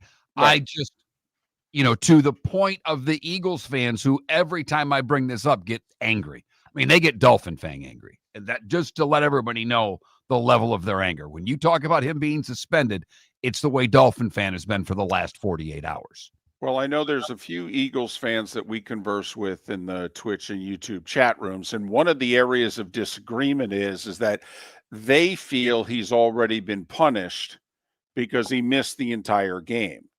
Okay. And our feeling has been, no, he got ejected. Okay. That was of his doing. The league has not punished him yet. Okay. He punished himself by getting ejected for spitting. So, he could have spat on Dak Prescott with under 2 minutes to go in the game. All right. But we've heard from certain people who think he's already served enough. Missing an entire game you now suspend him for a game. He has missed 2 games for spitting on someone. You and I feel, yeah, but it's a dangerous precedent to set. So in other words, if you're going to commit the egregious act, do it late in the game. What are you saying? So we would suspend him for an additional game, saying, no, he got himself punished and ejected and happened to miss the whole game. Now the league is going to punish him for what he did, and he'll miss another. And by the way, he got paid for Thursday night. If we suspend him for a game, he don't get paid, which is why, Mark, you could, if you're the league, okay, I think you could talk yourself into, we're not going to suspend him because that's precedent setting. However, we will fine him so much that he's essentially playing for free. The other saliva incident, this one goes to Gainesville with Brendan Bett, who spat on the South Florida player. All indications early are he's going to play against LSU because Napier said the kid is remorseful. He feels if he let the team down. In general, it was out of character for him. He made a mistake and he compromised the team. He made a selfish decision. He misrepresented our fans, our alumni, and the university. When a young man comes into your office and his immediate concern is how he didn't represent this place the right way, I think that's a good indication of his attitude towards it. Napier said he would face internal discipline, which means they're going to run him Run him till he can't eat supper. I was going to say it's the Bobby Bowden, and we come on now. You and I, in a way, we could being hypocrites here because we love Bobby Bowden, and Bobby would look you right in the eyes and say, "No, I'm going to take care of it. What are you going to do, Coach? I'm going to run him till he can't run no more." And that was a wonderful way to do things a generation ago. Napier, with all the heat on him, is in a very interesting predicament with how he handles this because, of course, they play LSU this week. So are you saying if they played LIU this week, he might be suspended? Yeah, that's exactly what I'm saying, David. 100%. I'm glad you picked up on that. Okay. Just making sure, Mark. That's all. Miller and Moulton. The good, the bad, and the ugly. Today was the day when and what's on tap. It's how we finish things off today and every day on Miller and Moulton.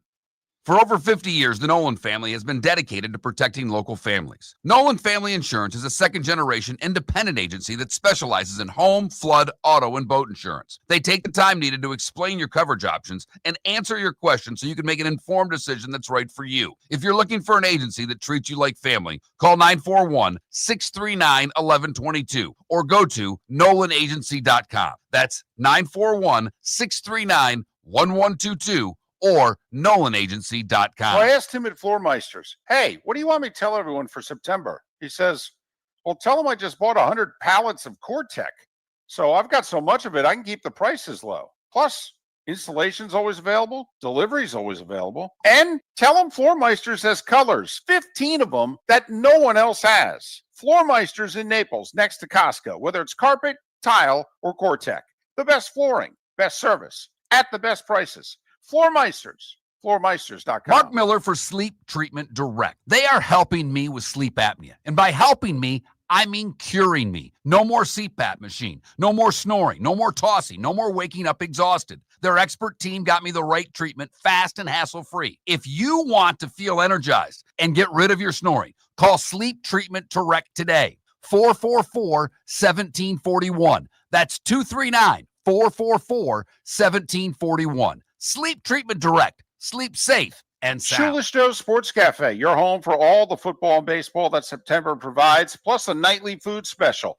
Got bingo and trivia Tuesdays and Thursdays, live music Fridays, karaoke Saturdays. Never mind the fact that Shoeless Joe's is going to celebrate Grandparents' Day, National Hot Dog Day, National Cheeseburger Day, all in the month of September. Food and drink specials during every NFL game. Shoeless Joe's, the official home for Ohio State football. Shoeless Joe's, good food, good times, good sports in the Doubletree by Hilton. Bell Tower Shops, Fort Myers. This is Miller and Moulton.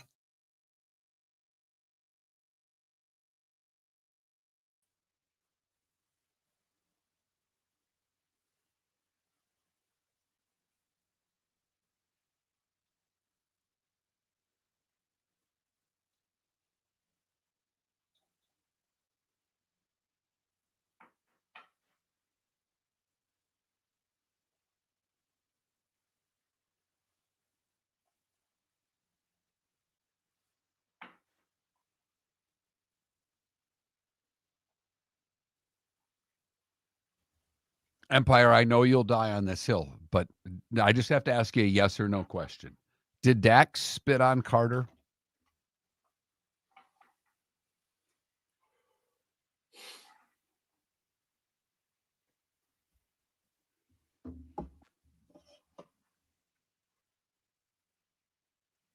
And by the way, Empire, I would have been like this if it were a lion, a buck. It doesn't matter to me.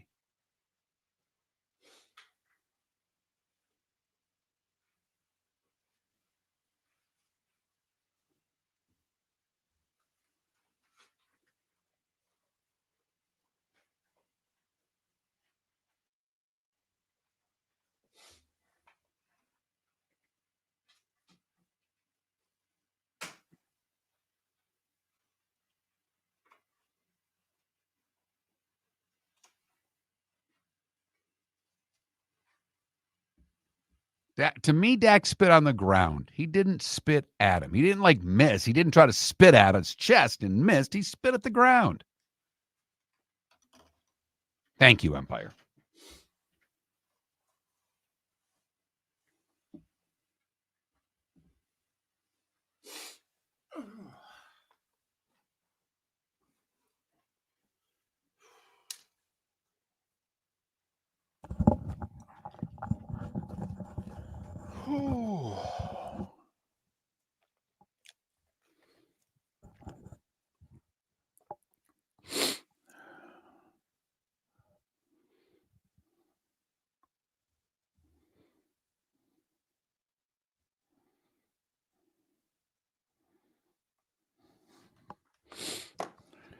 Any of you guys go to Adam Sandler last night?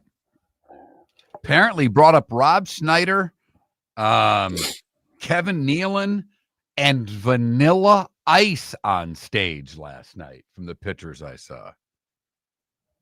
Wow. Well, the Nealons, as a family, have a place in Southwest Florida. Oh, do they? Yeah. In fact, Chris's younger brother has lived and worked in Southwest Florida for, 20 plus years. And so Kevin has visited. I actually, because Craig Wolf, former news anchor, is good friends with Chris Nealon, I believe is Kevin's younger brother. And I was over Craig's house one Christmas Eve, and there was Kevin Nealon. I went, huh, how you doing?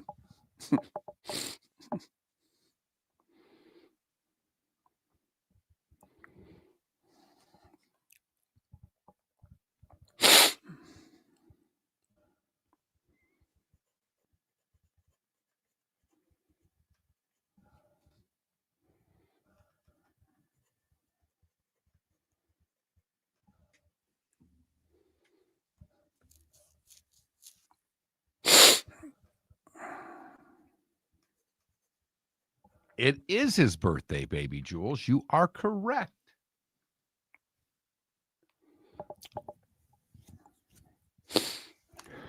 What, hey, baby Jules, if you don't mind me asking, what were tickets to that event?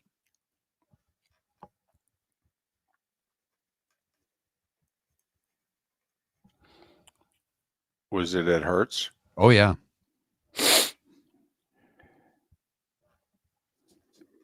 And how full was it? 100 piece? Okay, that's what it costs to go to a show now.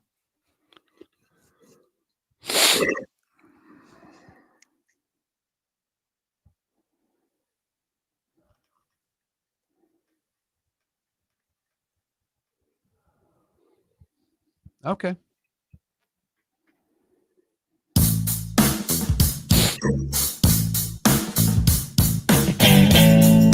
Welcome back to Miller and Moulton. Text the guys what's in your mind at 21,000. That's 21000. And now, here's David Moulton.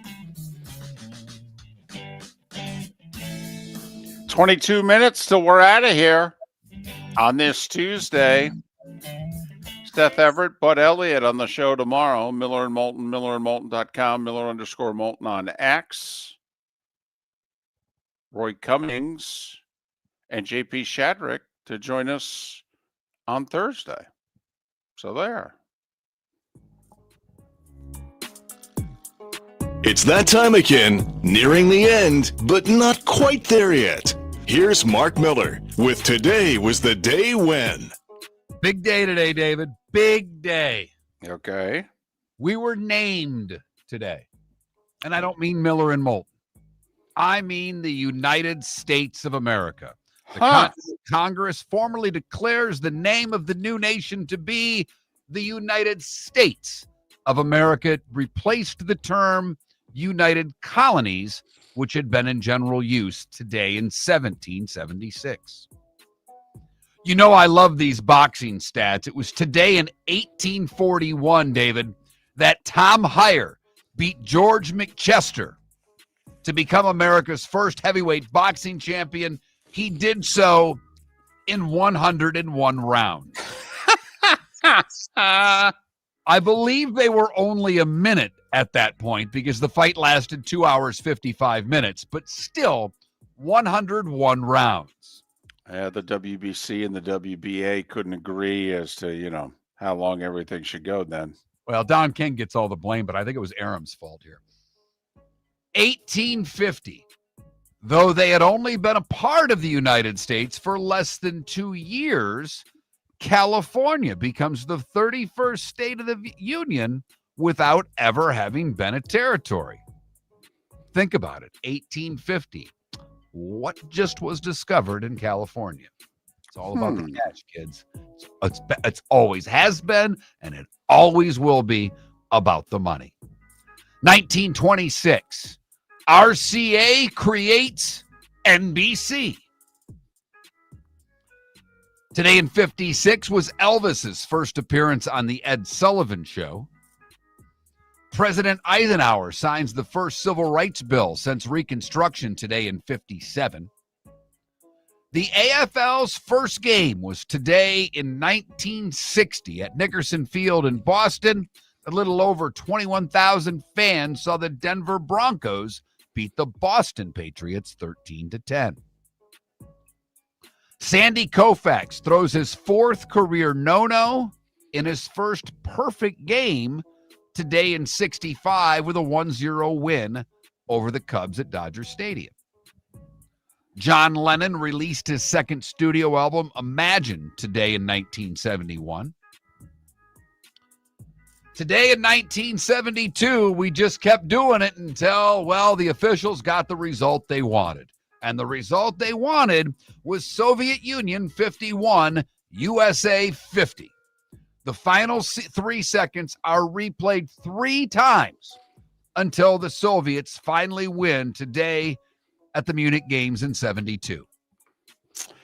Those silver medals still sit in Switzerland unclaimed by the U.S. team.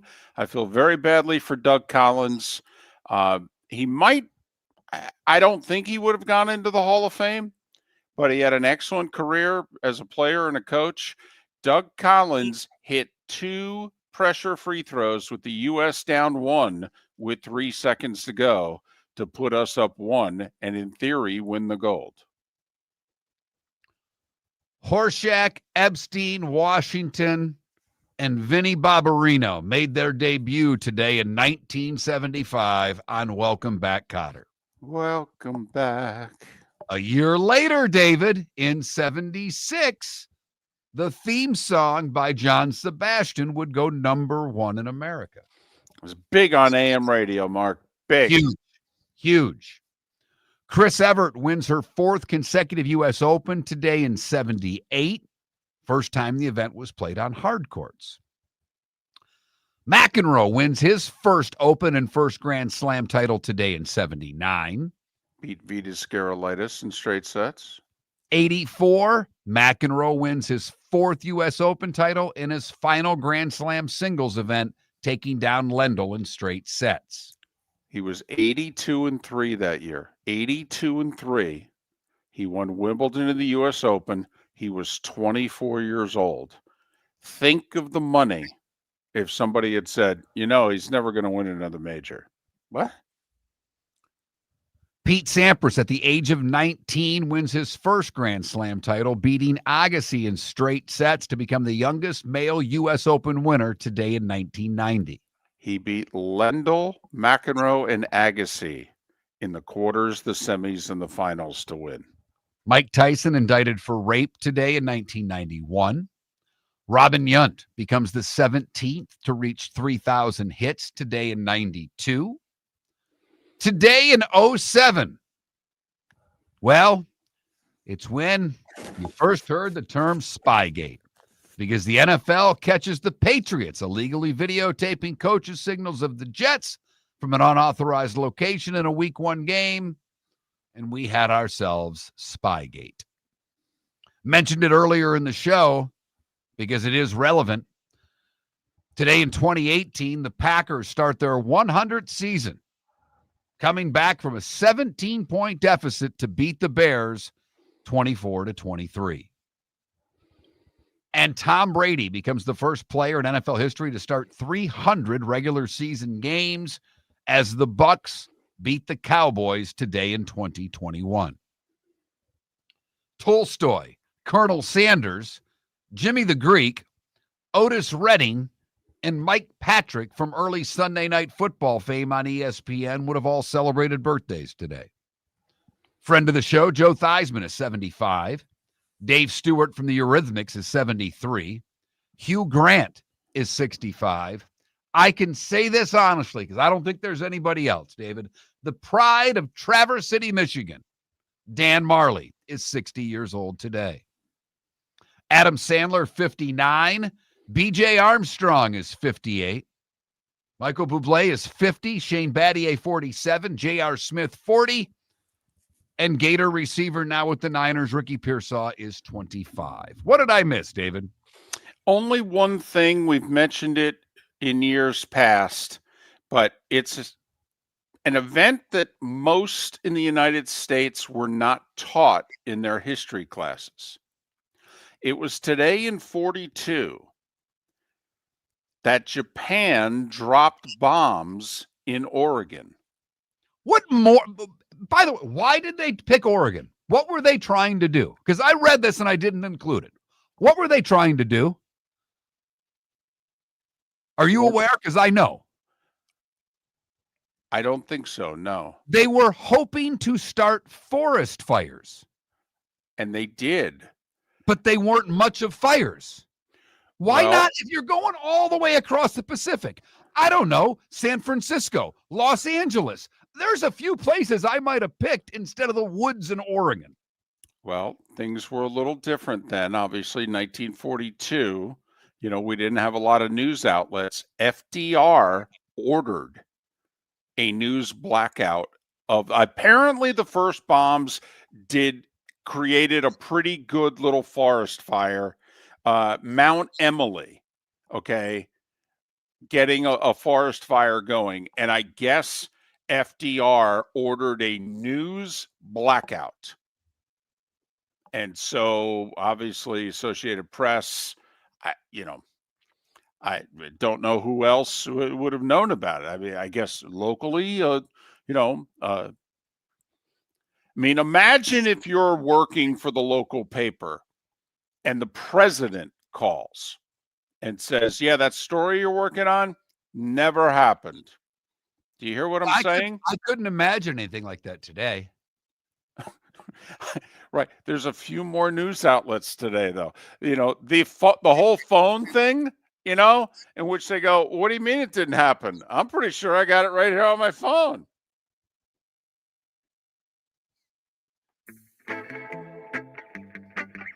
Time to see life a little bit differently. Here's Mark Miller with the good, the bad, and the ugly. What you got, Mark? This is the weirdest good I may have ever had. Misty Combs is a registered nurse in Kentucky. She noticed a panicked mother raccoon running through the parking lot. She then saw a baby raccoon that apparently became drunk from eating fermented peaches and nearly drowned in a dumpster. Well, Misty jumped into action and performed CPR on the drunk baby raccoon. She saved the raccoon, doing chest compressions on the raccoon, periodically turning it over and slapping it on the back. Misty said she was relieved when the raccoon suddenly started breathing. Kentucky Fish and Wildlife took custody of the raccoon.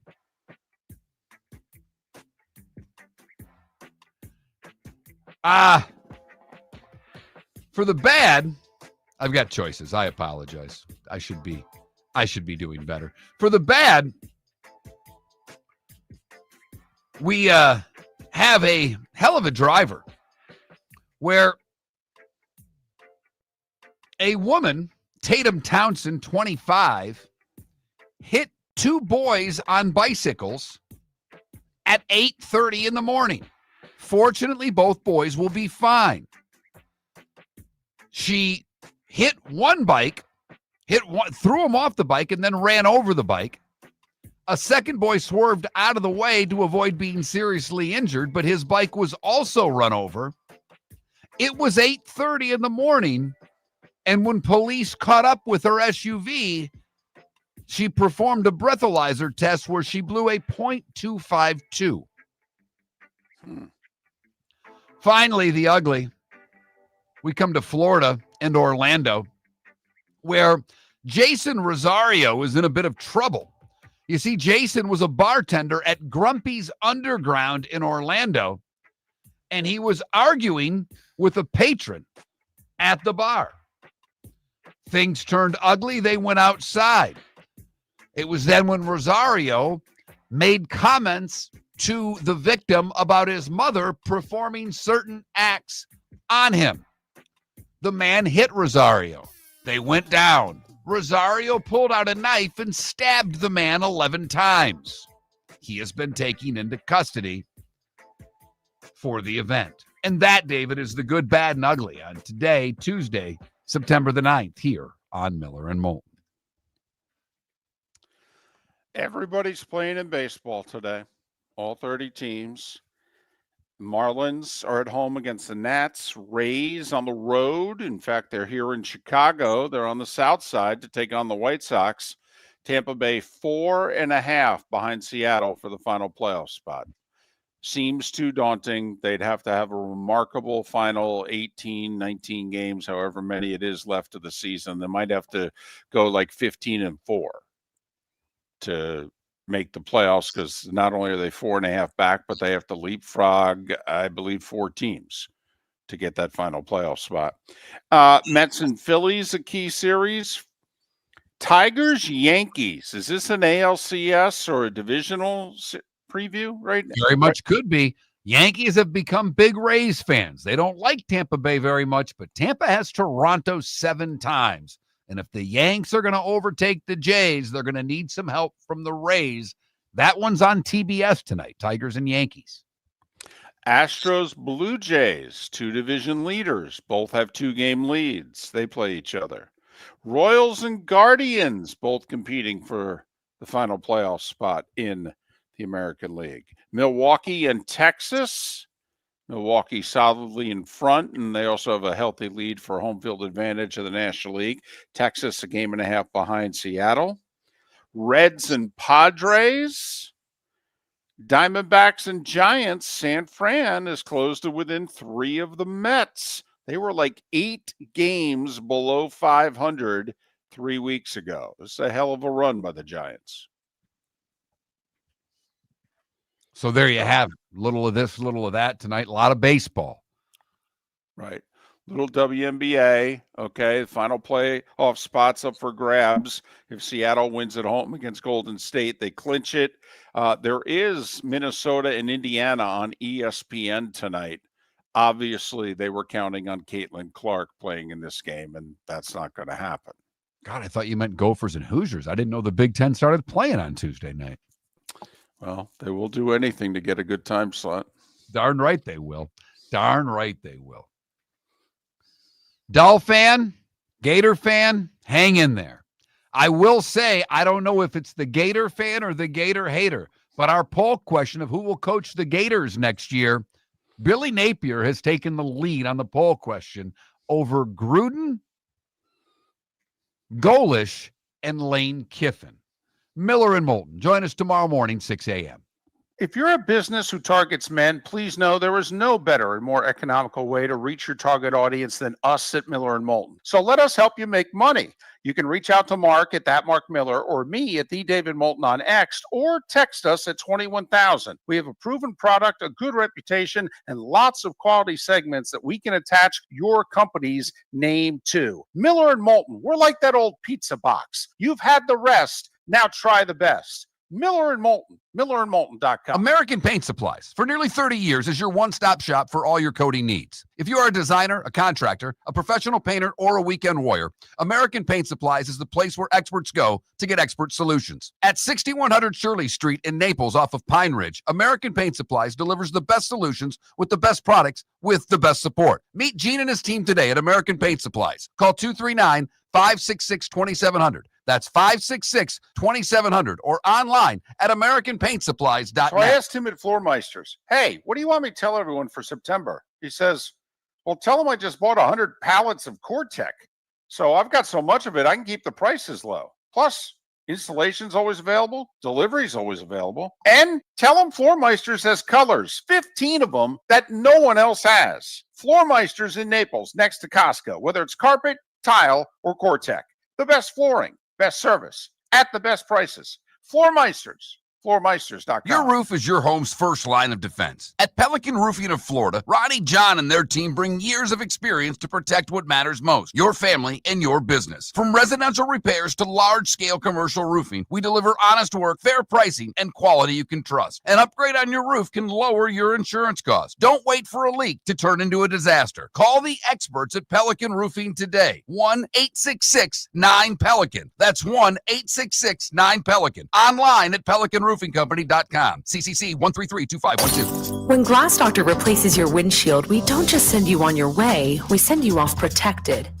Your local Glass Doctor includes the industry's only 12-month windshield protection plan at no extra cost. That means unlimited chip repairs and even a one-time replacement if needed. High-quality service backed by real peace of mind, right here in your neighborhood. Glass Doctor, Glass Doctor. Call the Glass Doctor. We fix your pains. Oh, yeah. Exclusions apply. See your local Glass Doctor for Mark details. Miller for Sleep Treatment Direct. They are helping me with sleep apnea. And by helping me, I mean curing me. No more CPAP machine. No more snoring. No more tossing. No more waking up exhausted. Their expert team got me the right treatment, fast and hassle-free. If you want to feel energized and get rid of your snoring, call Sleep Treatment Direct today.